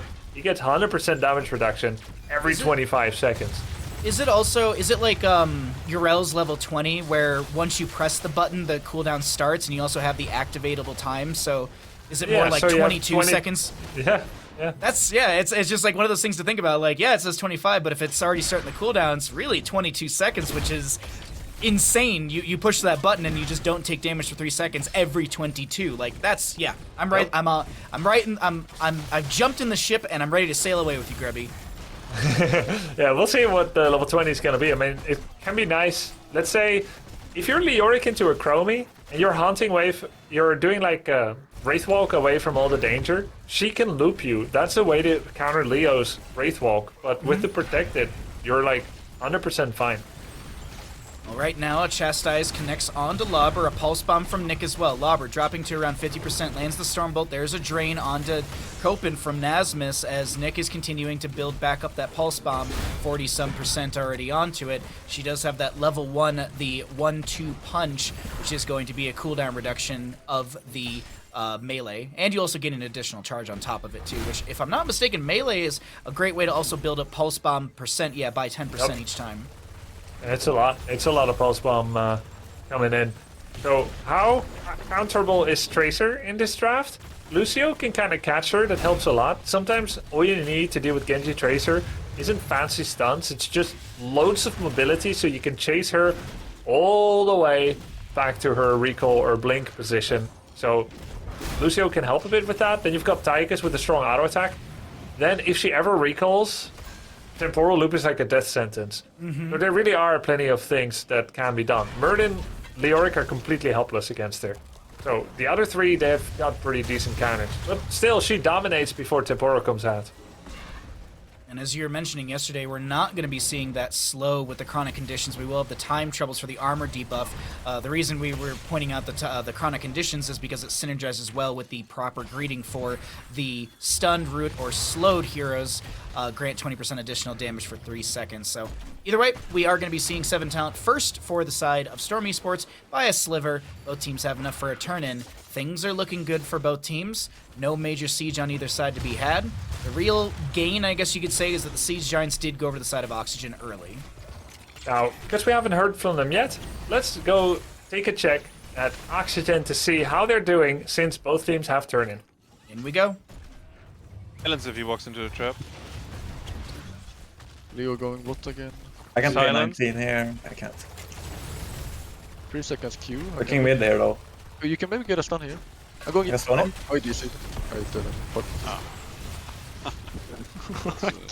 Maybe Look he at lost his speed. Muradin, he might go on me on top. We can punish him. Okay. Oh, that's so lucky. That feels bad, man. I mean, he probably would have died anyway. No mercy shown. Yeah, just Alrighty, sorry about that. I had to move us out of the call really quickly, but looks like we have a lag on one of the players. Grubby, we heard for a hot second there. The way that they giggled after getting that killed, it kind of sounded like they were almost like a little surprised that they did actually manage to kill the Lucio. It was kind of like, huh. They knew immediately. They said, I think he DC'd. Did you hear that? Oh no, I didn't actually hear that. I think Instantly they knew that Lucio wouldn't be standing still, not next to a wall. Okay. They giggled because they felt a little guilty. It was too late to pull okay. to pull themselves from actually committing it. Okay. Plus, just because someone is moving erratically, if the enemy team isn't pausing, you're not expected to not act on your obvious instincts. I mean, these are absolute animals, absolute predators in the game, right? Gentlemen outside the game, but inside the game, you're meant to win the video game. But they did realize that as soon as they got the stun, oh yeah, he must have disconnected, which is unfortunate. We'll try to get June back. We're just so they're talking between the admin and stuff like that. So, just really quickly, both teams have enough for a turn in. Oh man, I'm a little sad that I missed that right there, but it's actually the report that we're getting is we heard lag, and then radio silence. So we'll see what happens with all of that. We'll I believe keep you him. up to date. Yeah. Oh, definitely. After dying right there, but we'll get the player back in here in just a moment, and we will get back into our game. Tomb of Spider Queen. Really, really good map. Good pacing between both sides, 7-up, and we'll go ahead and get back into the game here in just a second. Grubby, as we were getting back into the game, what's for dinner? Well, I don't know yet. No? Oh, wait, I do know. Leftovers. Ooh, I love okay. leftovers. Anything you want to share with us here? Well, we'll get to that later when we have to fill for the next disconnect or something. Let's pray it is not so. As the game goes on, Lucio is back already, and Storm has managed to so far interrupt away the turn-ins, even though there was a small 5v4 situation for Oxygen. So we have 1 kill also to the side of Oxygen as well. Nick might be falling here. Recall that puts Nick right behind the enemy, and June is on point back in the game, setting up that knockback. Maka gets the last little bit of damage as we have Lauber really pressured up in the top lane, but he will be able to back away tap well. And with his level 1, he will be back to full quite quickly. But Bad Benny, Hazu, they want the turn in. No piercing bolt for Lauber just yet. As Hazuab gets his turned in, 21 in for the side of Oxygen, chastise onto Laubers. He's just getting harassed. Was a nice block on the Stormbolt by Yasu that gets a bunch of gems into it. Do we want to try Oxygen one more time? Oxygen comes now that, you know, that weird thing isn't going to happen. Wait, hold on. I'm going to hold that for a second. Yeah. Yeah, because I can't tab out in the middle of a fight. Lauber goes down. Nick gets the recall. And I think that should be turning. I think, yeah, absolutely with you. I think we jump into those comms. Okay, let's go. Oxygen.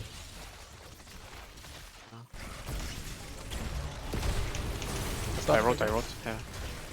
Is that any best of the week? Ah! I pay top alone. I kinda need It's to gonna base. fucking hell. Man. There's a Go, Chroma go on Cat him, here. run at him. Yeah. I recall. We got another one. It's enormous. Nice. I'm basing. Back the wall or not? I'm basing. I bumped I him. Yeah, it's on the basing. gems. Yeah. I'm not here. We stay safe. Gonna tap for mana. Lots from bot, it's fine. If he walks into the trap, he's silent. Okay. Like Tracer bot into Leo or something. Oh, sorry, I killed the cloud. Like it's just mid. Yeah, it's fine. Muradin is killable, yeah? I'm eating on him now. Stunning now. I got him. And of course, the moment I pull us out of the comms, they now start going in for the engagement and everything. But I do like hearing Hazuab's yelling, just run at him, which was the signifier of go kill Chromie, just run at Chromie, we've got this. And really good control. They got that double kill while we were in comms. Such a difference between Oxygen and Storm. It's my like God, yeah. really calm ones and the really wild ones. Two different energies here, both strong in their own right. Purple Death Wave doing good damage on Leoric. June comes in with the heal. Bottom 4 down. A lot of damage on Tychus. Going on to Tracer. That's 1 4 down, 2 walls down. Really solid for a first objective. And this is because they got 2 kills during the paying. And that's why Hazu upset. It's enormous. Mm-hmm. And it's enough for actually back-to-back turn-ins from the side of Oxygen Esports, as 55 are in the pockets and 55 are necessary. The members of Oxygen has enough for a turn-in for a secondary. Storm Esports, I'm looking at the map. They're quite turtled up here. They were focusing on that camp and some wave clear, but kind of feels like Storm is a little scared right now. Hazuabs is the target. Concussion Mine does split the moment. Bad Benny doubles back to avoid the Stormbolt. That's a great cocoon onto the Lucio as the Riptire comes out, finding good poke damage. Nasmus low. The Entomb will expire. Nick wants the kill, but he can't step in close enough. Meanwhile, that was a 4v5 in favor of Storm. Blaze was getting a Siege Giant camp in bottom, and a new Barak, Bad Benny, looks for the burrow, can't connect onto Lucio.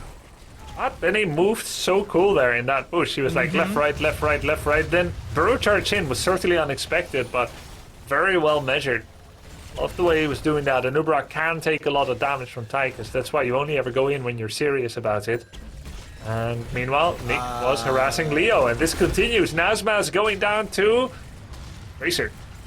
Nasmus was poking at Hazuabs, and I think Nasmus had a late realization of how quickly the enemy was rotating out of mid lane. Copen will get 20 gems turned in here, and it seems to me that this should be an Oxygen turn-in. I'm looking at the gem breakdown. 12 are left on a new Barak. Actually, is it a new Barak? Did I read that right? Tracer, sorry, it's Tracer who has those 12 gems. But Tracer's currently pushing up in top lane up against Leoric and CPX, and I'm sure the team's like, Nick, please stop autoing. We need the turn-in. But actually, they don't need him in the end. They get the turn in. Here come more Webweavers to the side of Oxygen Esports. Didn't hear Nick at all in the comms. He's just quietly focusing on his bullet damage resets as June comes out of a cocoon. Ouch. Worst feeling ever. No one nearby to high five. That's another objective for Oxygen, accompanied with a double kill. This should be the death knell. Oh no, Yep. that economy. Oh no, Maka gets the dash, Nick gets the kill, but Nasmus should be able to pick up the vast majority of the gems. 51 gems on a 20% Leoric. Yeah, and they'll only get those gems out of his cold, dead hands, if at all. Because he's a Skeleton King, I get it.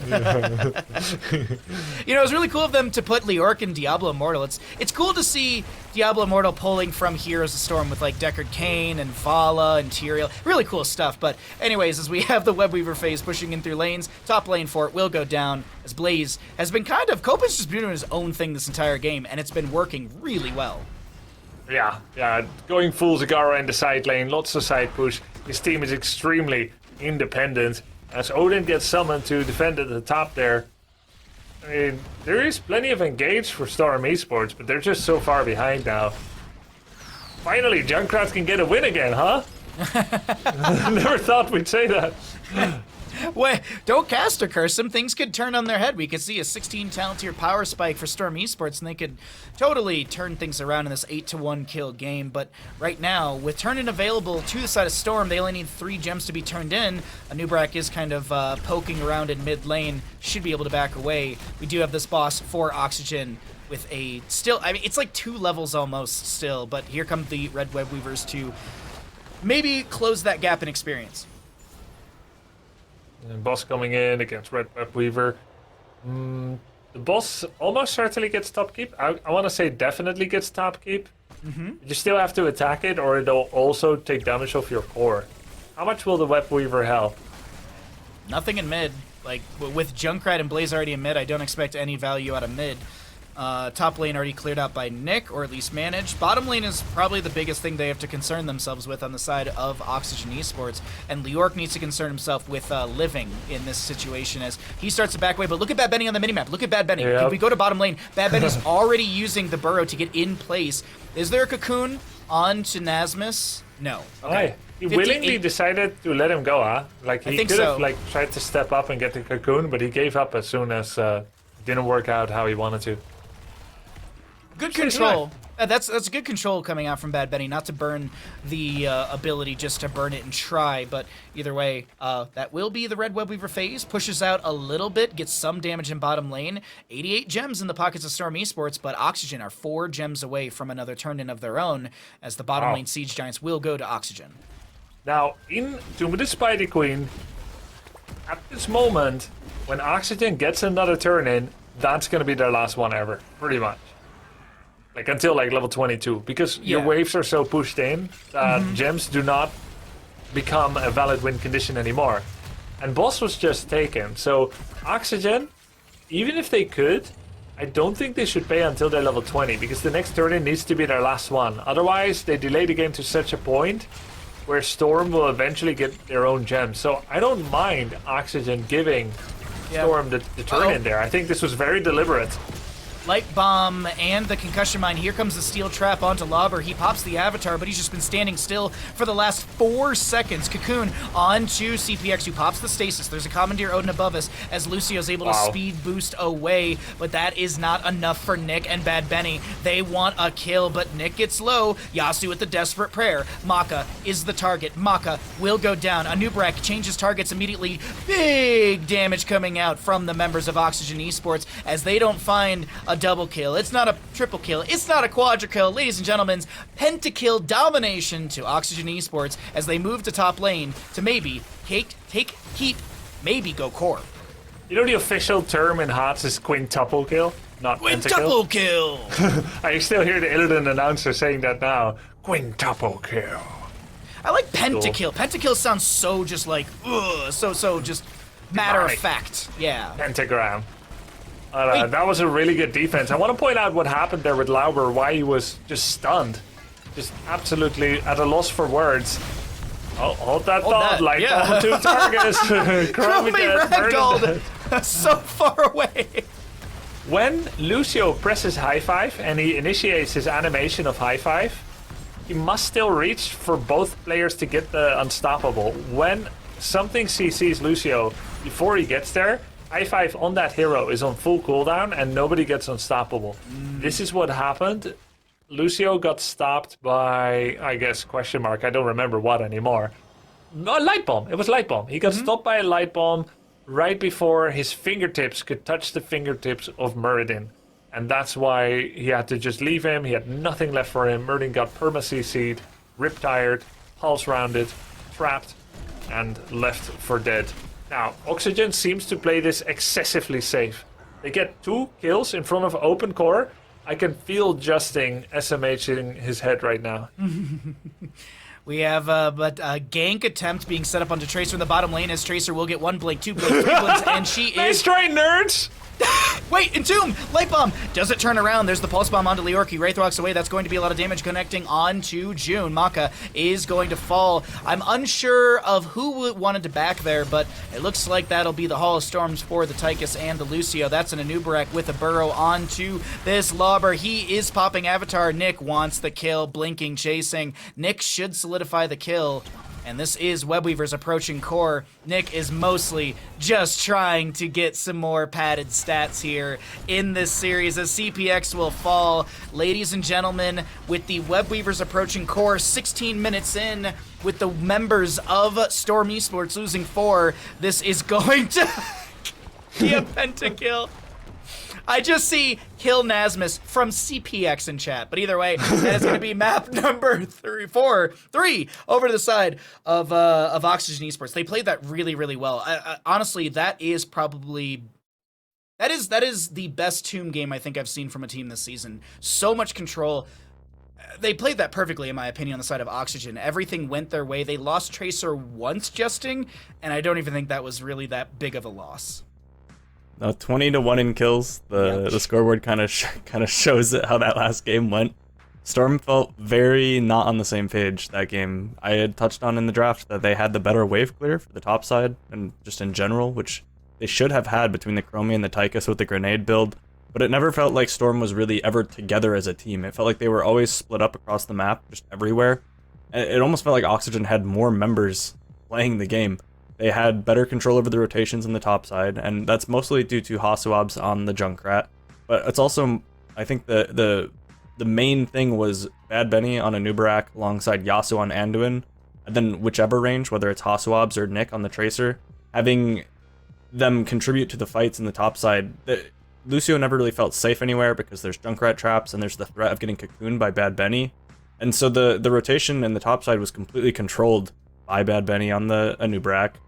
And Lauber, you could tell he didn't really know what to do after you're in the middle, the mid game on the Muradin. There's really nowhere for him to be safe. He wants to kind of stop rotations. He wants to interrupt like the Lucio does, but neither of them feel safe stepping up into a potential cocoon, into a potential Junkrat trap in the fog that they don't know about, that they can't base check onto. And so even though they had Tracer being able to play around bottom and just bully Nazmaz on the Leoric with the range advantage, it felt like they were able to bully people on the top side too. It almost felt like they had 6v5 or something because Storm was just never together in that game. And Oxygen was together quite a bit within their 3-man, within their 2-man and bot side where they're bullying the Leoric.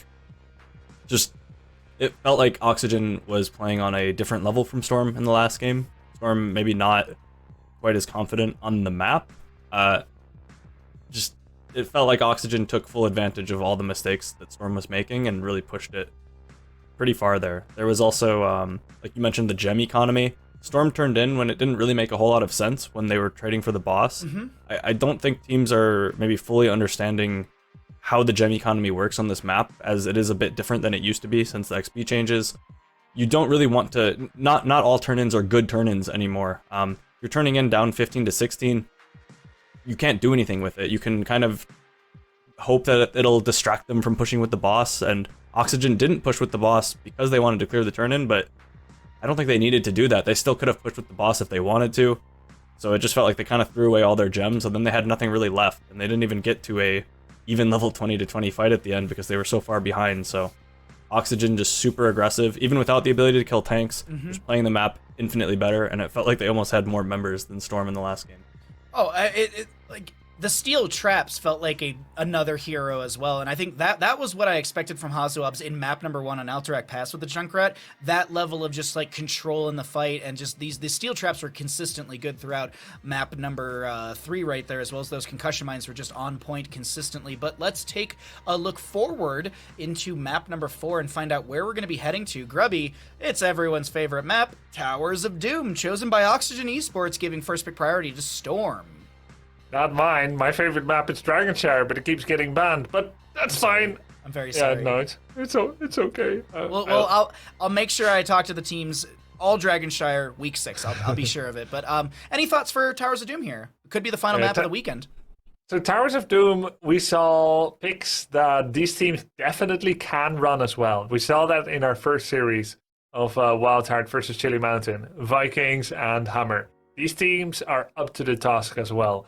I wonder if it has spread already to their awareness as well, that this is something that needs to be dealt with not in the third ban phase or via counter picks, but in the first ban phase or first pick. We'll see how it goes. I'm excited to see whether there's the same vision or different, because Hammer Vikings dominated in the first series on Towers of Doom. The other thing to consider too is, do we see a Hazuab's Lost Vikings? Do we see a Hazuab's Falstead as well? I think this is another map where he's criminally undervalued, Justin. Yeah, Hazuab's can definitely play the Vikings. We can see things like the Globals, like the Falstad, to be able to deal with it, depending if either teams are looking to go for it. There's a lot of weird stuff that you can do here on Towers of Doom. I have Yes? one more thing. I want Nick to get Tracer again. If Oxygen gets Tracer again, I feel like they win. Like that Tracer last game was mwah, chef's kiss. It definitely was punishing for the offlane, especially for Nazmaz, maybe making the second guess his Leoric pick.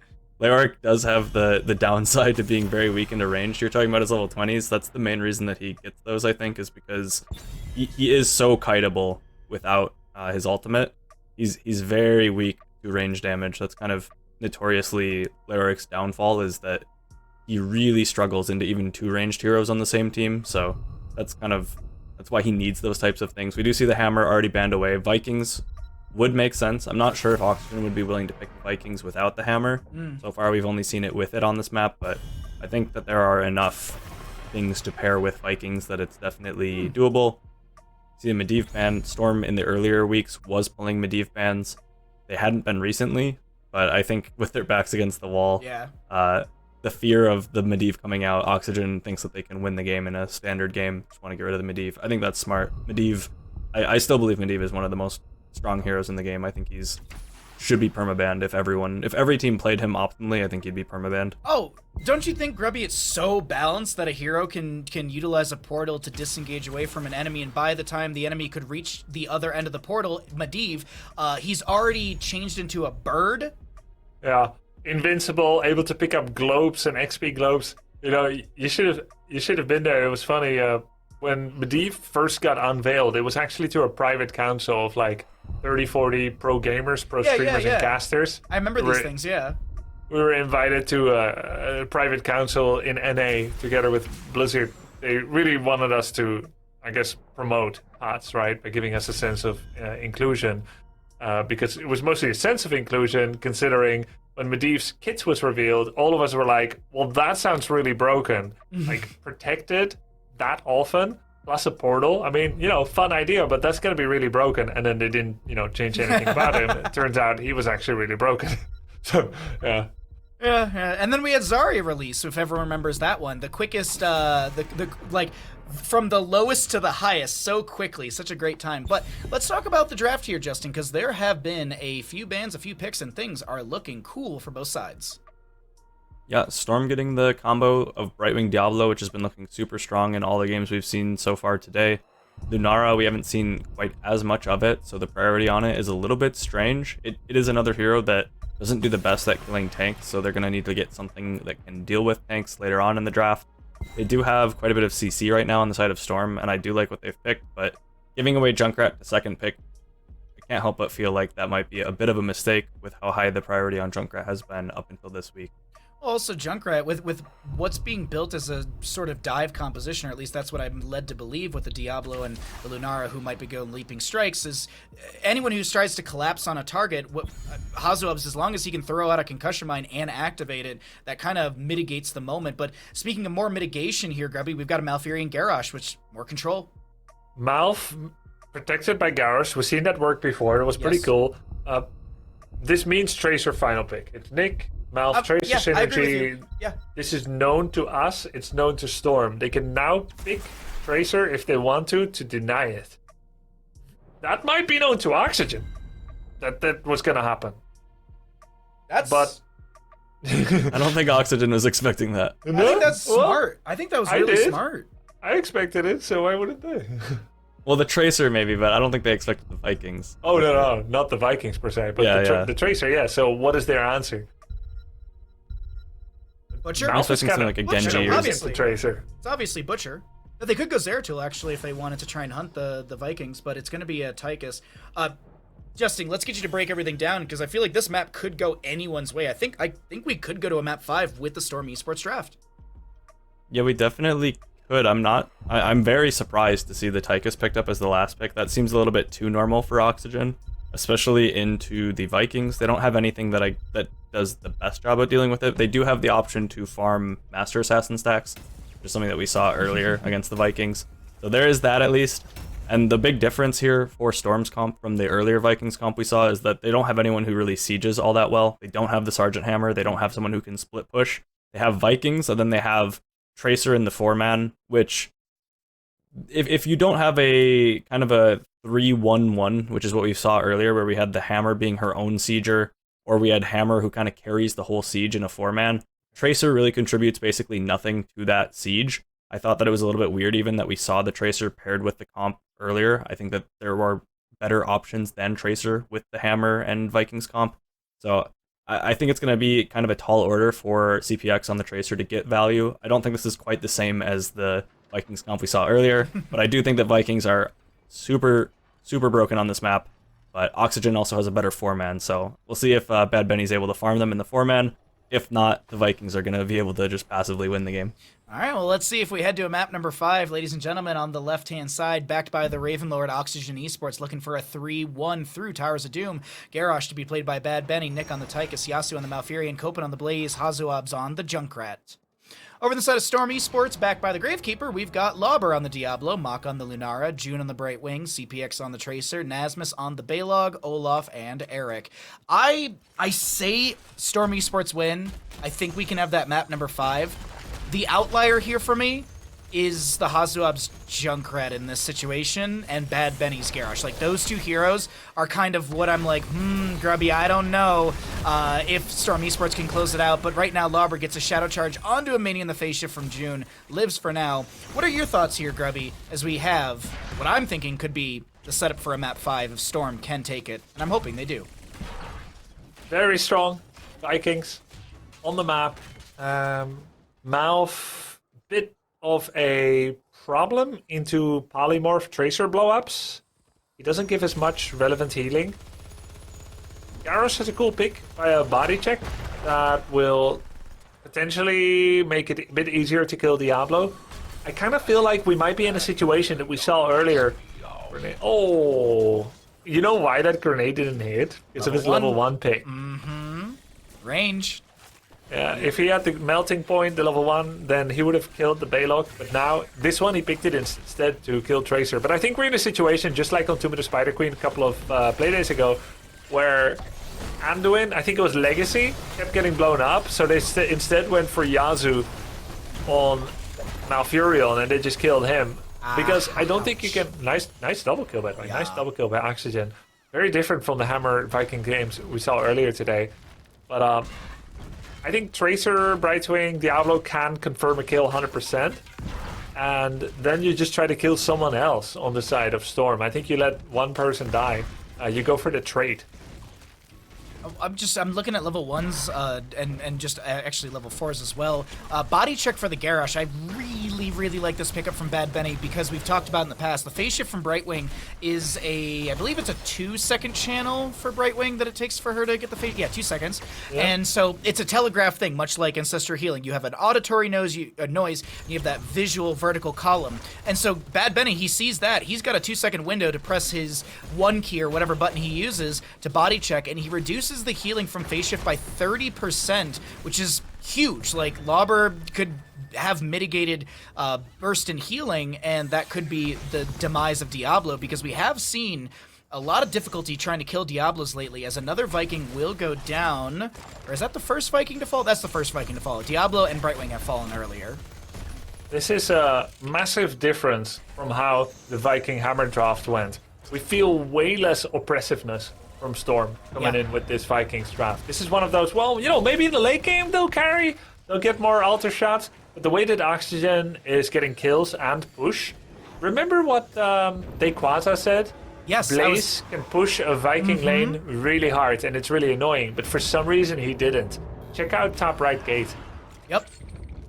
Yeah, it's and you brought this up at the perfect time because I did want to talk about this because I was noticing that Bad Benny's been anchoring in mid quite often to catch the soak for Blaze, and Blaze is doing what Dequaza was saying in that interview. He's running at the Vikings rather than just double soaking against the Vikings, which is not as doable. Doesn't work. He's just fighting the Vikings, and it's working out because there's this mid lane constant assistance from the rest of Oxygen, and that assistance also will yield another kill, second kill into Diablo. No BBJ here this season to save Lauber.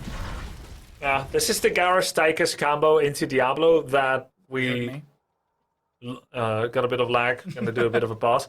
This is the Garrus Tychus combo that has long been seen as a counter to Diablo. The reason we usually don't see Garrus Tychus is because double range assassin with good range usually nullifies Garrus's effect and ability to step up. But in a team that only has 4 bodies on the field, and with body check, which actually allows Diablo to distance interact with heroes like Tracer or even Diablo from a distance without needing to hit a more hard skill shot, as it's just a point and click at 400 or 500 range. I think 400 range. With only 4 bodies, it's much more lonely for Diablo.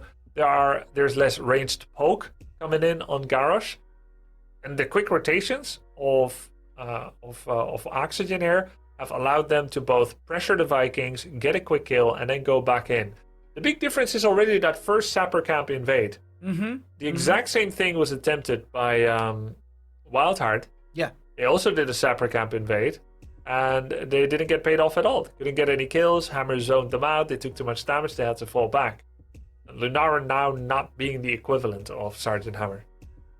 She may have some poison artillery, but it's not enough at this time. So, to catch everyone up, looks like one of the players has DC'd. Actually, I'm just now seeing that they're rejoining. So, while we get back into the game, now, Grubby, I need you to tell me.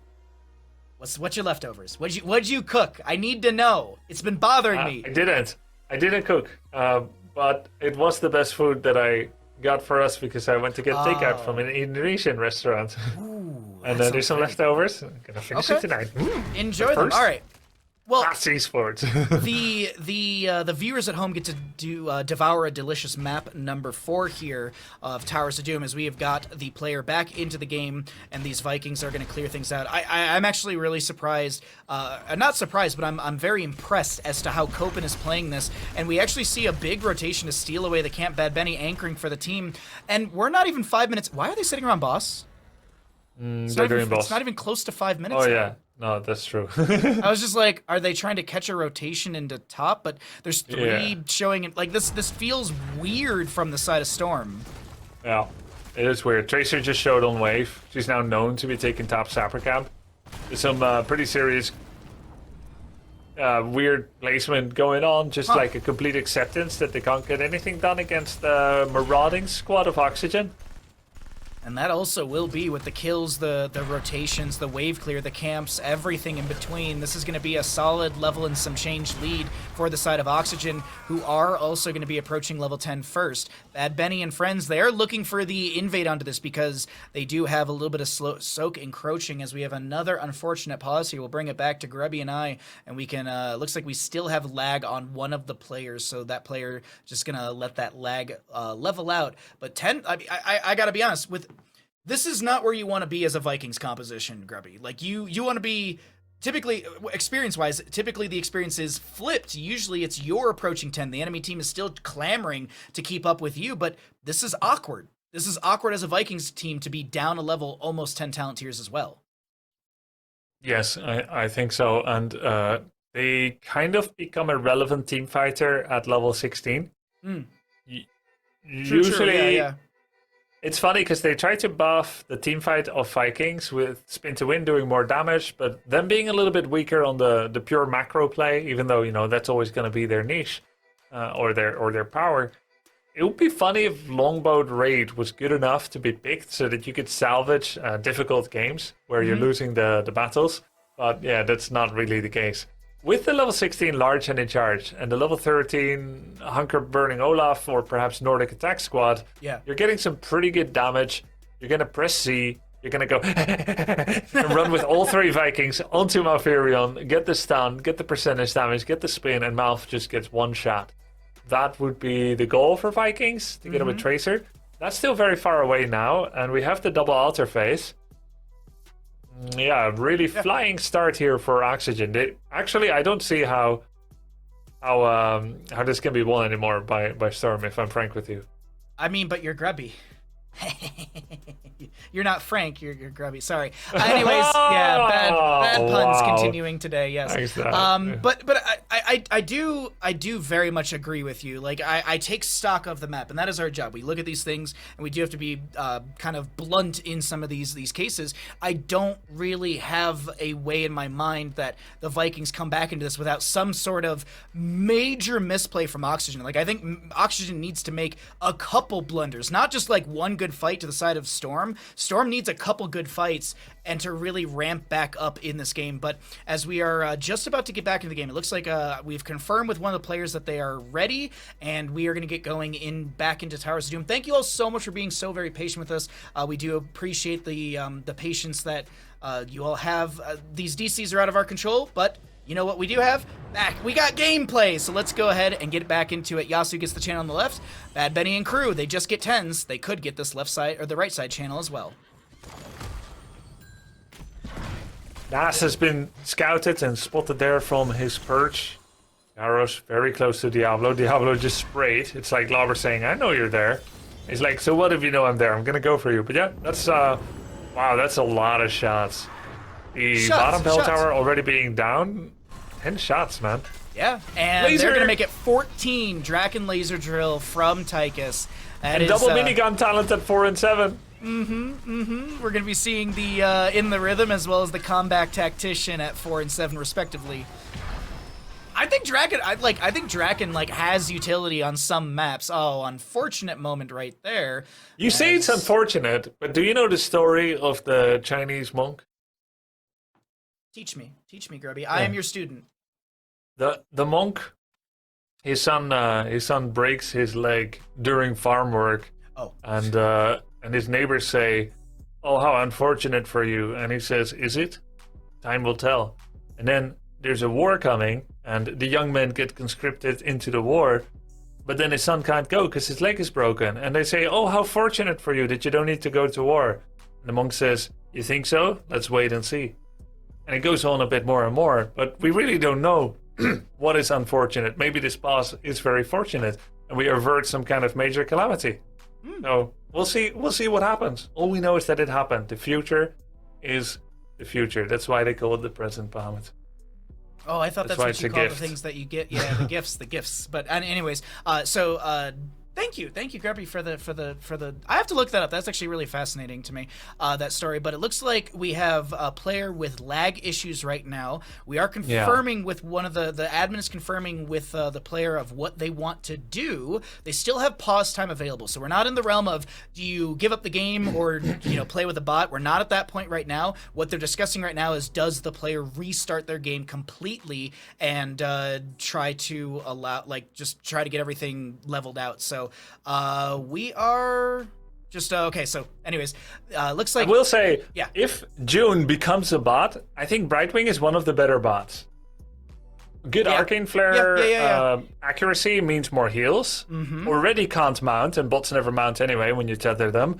And I think bots always use their global when you ping them from across the map. Oh, really? The Haka, Falstad, and Brightwing, and the heals are automatic. Yeah. So I think it's one of the best bots you could have. I'm not going to say it's better than June. But I do agree with you because there's I think we've talked about this before. There's been times when I've been playing games where I get a DC like I'm playing just like quick match warming up for Storm League, and I'll have like a Kel'Thuzad on my team and then get like the Kel'Thuzad DCs and I just ping him to me and he's landing like every single chain, every single Frost Nova, everything is perfect. And then we get our player back and I was like, "No, wait, can we get the AI? I'm sorry." Like I don't mean to flame you, bud, but like the AI was doing a lot better than you. He finished Master of the Cold Dark. You unfortunately were not on the way there. But Yeah. it's one of those things. Like you are very right. Like some of the AI has some really good accuracy with some of these skill shots. The Arcane Flare could be big. They are just updating on the timer for the players. So we are getting a restart on one of the players. They're going to restart their game. Hopefully they'll be able to get back in and we can continue on Towers of Doom here. I do have to point this out though, Grubby. This Towers of Doom map, if and when we get June back in, it feels like the momentum is... like this Towers of Doom map isn't going to last much longer. I mean, 14 shots just went into the core of Storm Esports. Actually, 4 shots are still mid-flight. Yeah. We're about to see those land right here as we jump back into it. Bang, bang, bang, boom. I don't know why the last one had a different sound, but it just kind of had that look of it. That's 4 shots, 36 against 18, double HP. Double the HP of the core in favor for the side of Oxygen Esports. We do, as the boss shots land and we get back into the game, we do see that there is the 10 talent here for the members of Storm Esports. No longboat raid this game, unfortunately. We will see play again for the Vikings. Pretty common level 10s. For anyone wondering, the Tracer did go Sticky Bomb, so increase radius and slow for 70% for 3 seconds. Yeah, exactly. Well, we'll see if Lightning Breath and Thornwood Vine are going to be the keys here to get back into the game. It's going to be tough to see. Copa getting attacked. Actually, turnaround play. Call me an ambulance, but not for you. As Bad Benny gets a massive kill there. Oh, wait. Was that Leaping Strike or Into the Fray? That was Into the Fray, wasn't it? Into the Fray, yeah. I'm looking at the cooldown, actually, for Garrosh as the double Wrecking ultra Ball, phase will be coming up. And we do have this siege camp to be grabbed. Already another another siege camp to be grabbed. 1 already in bottom lane. 6 sappers could go into the bottom lane fort. We could see 8 shots into the core of Storm Esports. I wonder if Oxygen will, I wouldn't say greed, but play tactically for 10 shots. Yeah. They're not going to greed like this. Maybe they want 9. All 6 sappers go in. We got... Oh, nope, they're going to ready it up. Okay. So I will say this. Literally, players being good sportsmen. Like, this is actually... The reason we have this pause is actually from good sportsmanship. Because quite literally, Storm Esports, they can't pause anymore. Yeah, well, June disconnected and enemy team, Oxygen, they paused and Storm was like, it's okay. I mean, hey, it's good. It's good. I just want to point out that that's good sportsmanship right there. Just being like, hey, like, do we want to do this? But either way, we're back into the game, ladies and gentlemen. That is going to be the bottom lane fort to fall. 36 to 9 in core HP. As I'm sorry, the Vikings just like AFK in top. Yes, they are. Oh no, they're being moved around. Sorry, it seemed like it for a second. Right? Yeah, they're pushing. For a second, I just saw them standing still. So I was like, oh. He's not moving them much, but I guess he just wants max CPS. Olaf, Balog, actually, they do play weird. Yeah, he's not moving them much, and June just left again, but there's no more pause on the timer left. And honestly, this game was kind of played. Maybe if he wasn't lagging, they would have won, but like most likely. Yeah, we're watching the... Can you do the Mortal Kombat voice? Finish him? Finish him! Something like that. Brutality! Yeah, something like that. Oh, CPX will try and run away, but that won't work out. And Asmus does play again with the Vikings. We got a Lunara up in the top grabbing a camp, but things are looking rough on the side of Storm Esports in this map number 4, Towers of Doom. Yeah, oh, they're just gonna try and end this quickly by grabbing these forts. Open mid, open top. I will say lag did not play a role this game. I don't think so. Like, no. This was massive draw victory. Yes. Put yourself in the head of a Diablo. Like, how do you shadow charge into all that? Junkrat trap, Garrosh combos, unstoppable Garrosh, makes an ally unstoppable, percentage damage, infinite timer because of the Ender rhythm. Can reset his minigun with the level 7. There's like no threat against them. And even Tracer, like, is Tracer going to jump onto Junkrat when he just stands on his own trap? No, like, Tracer literally can't do anything. Here's a tip for everyone. If Junkrat's ever still up, go trap build when enemy takes like an early Tracer. stand on your own trap and she can't touch you. Tracers will want to step in to throw the pulse bomb or use the melee for % extra increase, and that'll be 6 shots in favor for the side of Oxygen Esports. Storm Esports will be losing their top lane altar and that or bell tower, and that is going to be Oxygen Esports with the barrage beginning. 1, 2, 3 shots are necessary. That is Junkrat to fall, Diablo reset, but it doesn't matter. The last shots don't need to rain in because the last shots will come in from the sappers. GG's over the side of Oxygen Esports. They close out the series in a 3-1 way. I will say this. Unfortunate. It is We don't unfortunate know all that. those players. it might still be for good.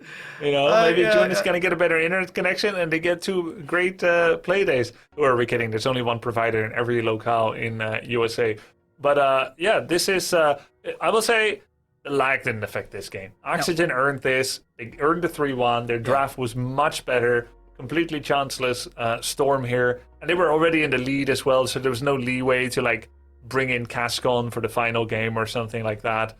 3-1, Oxygen wins, deserved, GG, well played, and you know, Storm, better luck next time. I would like to bring Justing back into the mix, and Justing, I'd like you to break down your thoughts on this game with maybe like a metaphor, if you will. Don't make me say it, please. Okay. All right. Well, you don't have to then. All right. It was the game kind of felt with the pauses. It felt like, you know, when there's like there's a metal slide at the playground and it's really hot and you try going down it, but then it's also sticky. That's what the pauses felt like. It felt like you know, like you don't go straight down a metal slide. Like slides are like sticky. You jiggle Not on it like- because it's not metal. like- your yeah, legs like- are like stuck in. You're like, you know, it's Friction. sticky. Yeah. When it's yeah, humid. exactly.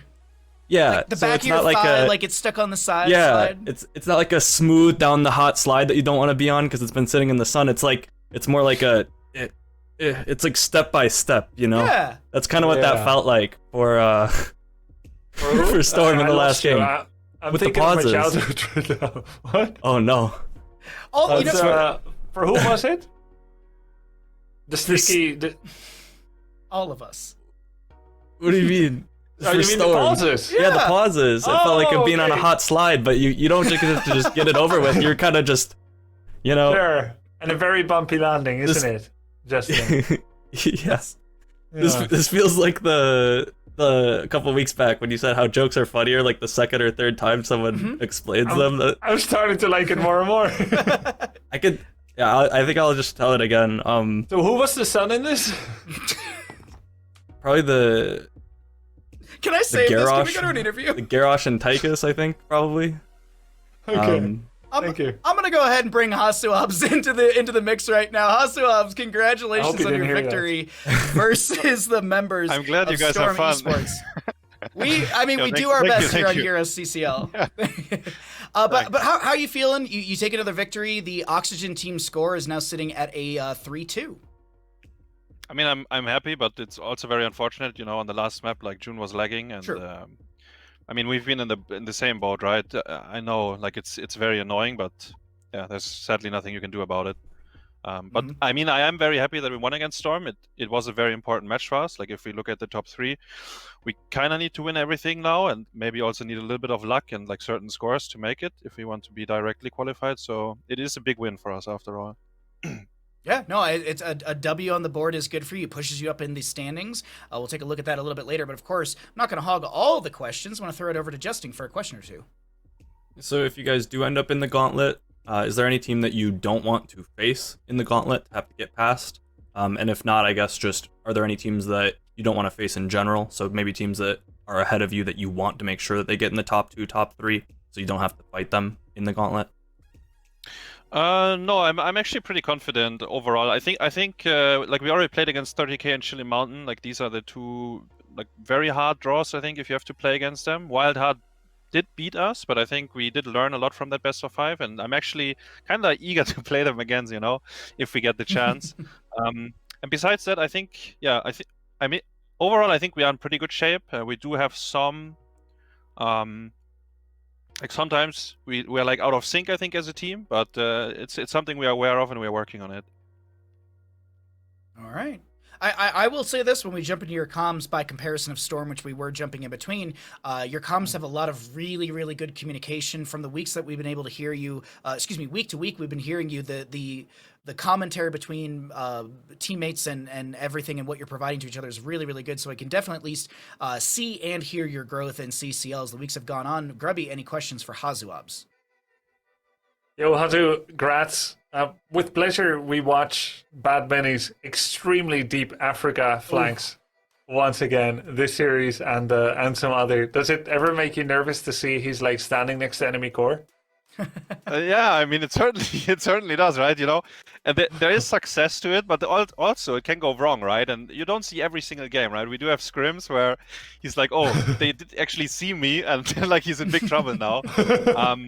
But like last week against 30k, getting the flanks on the Anduin, and then today, I think his Muradin performance on Garden was insane. Like he carried the late game fights.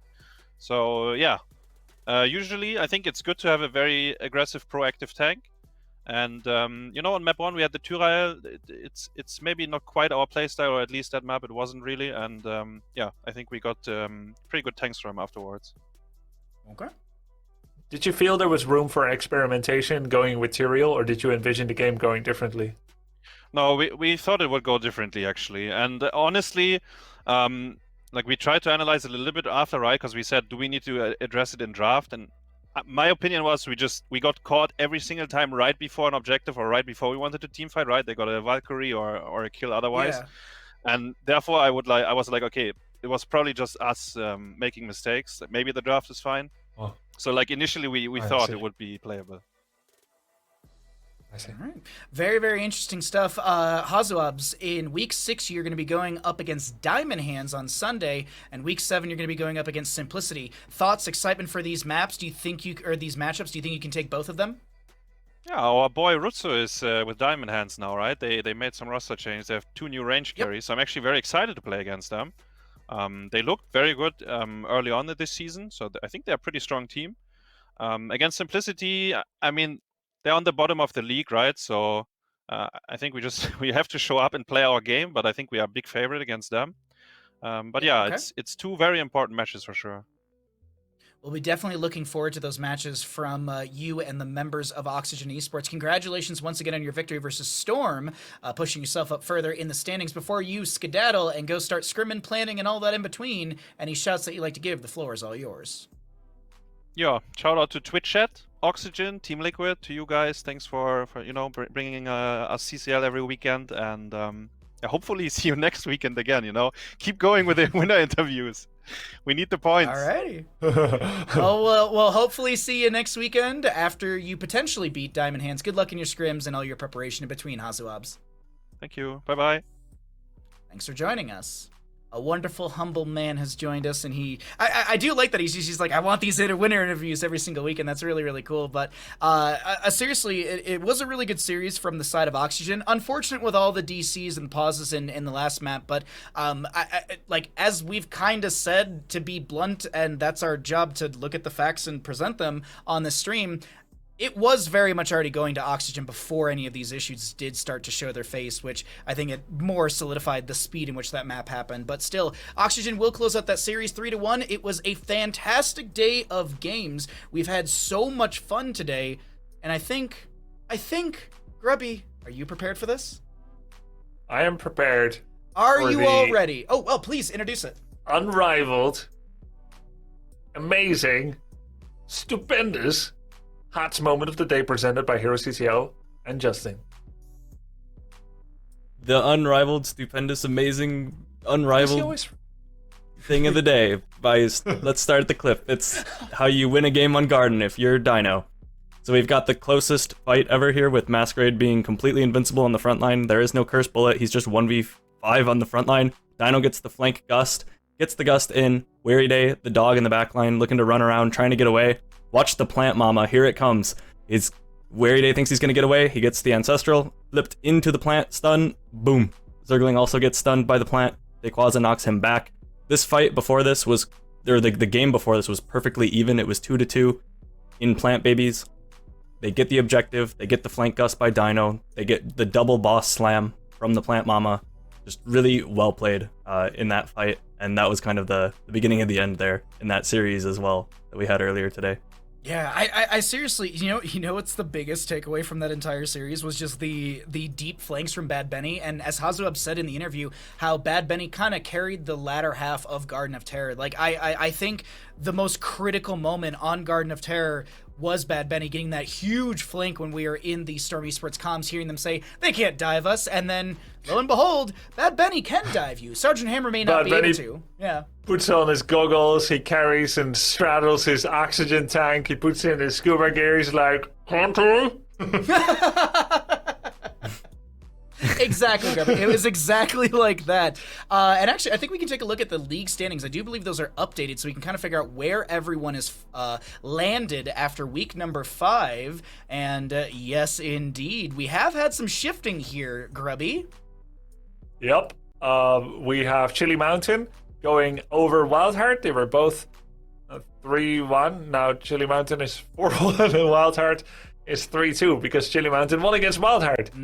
Oxygen has moved away from the middle of the pack where they were 2-2 and are now above the middle of the pack just a bit because they have better map score than Oxygen by about one map or so. Yeah, maybe it is. It's yeah. 2 maps. Yeah, it's Diamond Hands plus 1, Oxygen plus 2.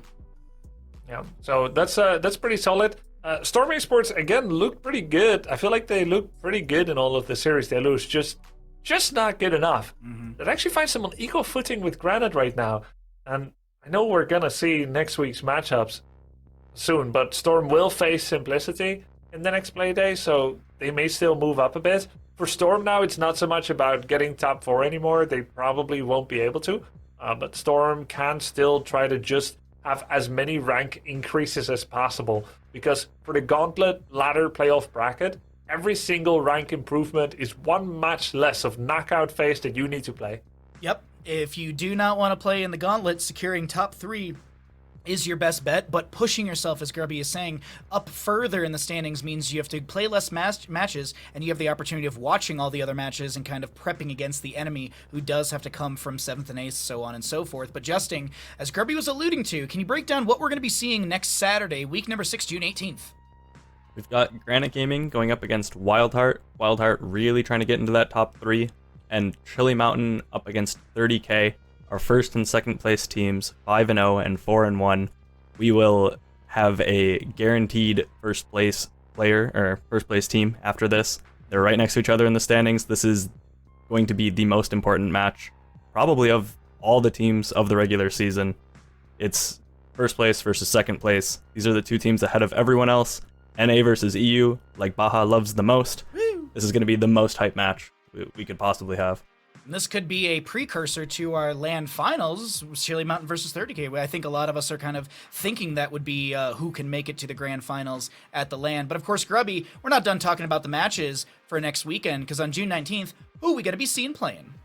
We're gonna do it again the next day? Alright! Yeah. More Heroes of the Storm coming next day, and it's gonna be Diamond Ants against Oxygen, which, if you remember the graph, they are rank 4 and 5. Incredibly important for the both of them, and Hasuops was well aware of that.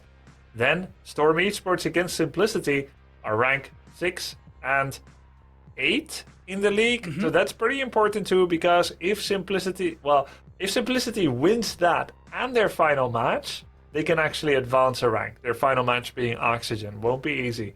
For Storm, it's even more important than that, because any win or loss could see them up and down a rank. Oh, we'll have some fantastic matchups next weekend, week number 6 of 7 weeks of play. So we are getting into not the end, but we're getting towards the culmination of our round robin and preparing for the gauntlet. I think after week 6, I think we're going to have a pretty good idea of how the gauntlet will work. Obviously, after week 7, we will, of course, know the gauntlet, but I think next weekend is going to kind of give us a taster as to what we can see shaping up in our overall standings. But of course, as we always do, I do want to kind of get your thoughts closing out for the day. I'll start with you, Grubby, this time. Any thoughts, any final thoughts of the day, the matches, or the weekend of HeroesCCL action? Sergeant Hammer is one of the best heroes now in CCL, which is funny because she wasn't played almost at all at the start. Always funny to see how these things change over time. I like watching her quite a lot.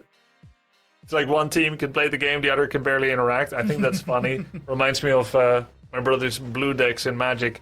But yeah, this a lot of more teams are starting to be able to play her, and shame on any team that doesn't add her to the roster. It's going to be a big draft weakness. Really cool games today. The whole weekend was amazing. All the closely matched teams were playing against one another. I agree with you, Grubby. A fantastic weekend of games. A lot of good Sergeant Hammer. And, God, you reminded me of playing against my own brother when I played Magic the Gathering. God, he annihilated me every single time. But Justing, my Magic of the Gathering experience aside, any takeaways, thoughts from the weekend games or the day? Yep, Grubby's definitely right. Sergeant Hammer seems to be just ridiculous as a hero right now. And I'm sure her win rate is reflecting that with, I believe, 100% in quite a few games. We'll have that for them, for everyone later, for sure. But Chili Mountain and 30k kind of differentiating themselves from the rest in first and second place. Really looking strong near the end of the season here. And it's just quite the fight now for that third place slot. That seems to be kind of the priority for all the teams. We have all of the middle of the pack with, Wildheart and Oxygen, I think, looking like the favorites for third place by the end. But it's going to be really, really tough getting into the end of the season. I think we're going to start seeing a lot more pocket picks from the teams. And I think we're going to see a lot more just different styles from all the teams as they kind of come into their own. I think we start with a lot of meta stuff, and as you get towards the end of the season, you start seeing a lot more weird things from the teams, a lot more individual team identities start to be shown. So I'm just really excited. The end of the season is definitely the most exciting. And we are getting closer and closer to the end of the season. This has been a fantastic weekend of HeroesCCL action. We look forward to week number 6 of the action, as well as we told you earlier, June 18th and 19th at 11 a.m. PDT, 2 o'clock EDT, and 20 CEST. We'll be back for more HeroesCCL action to find out who's going to be locking in those top spots, who's going to be falling further down towards the bottom. From the Wisdom family, from Justin, Grubby, myself, and the production, we thank you all so much for supporting HeroesCCL. Thank you all so much for pushing the prize pool even further this weekend. We are nearing $12,000 because of your support, and every weekend, every donation we feel, and we are very, very happy that all of you love what we put on. So thank you all so very much for your support, your dedication, and your love for HeroesCCL. We'll be back next weekend, and until then, stay safe, drink a glass of water, and we'll see you in the Nexus. Good night.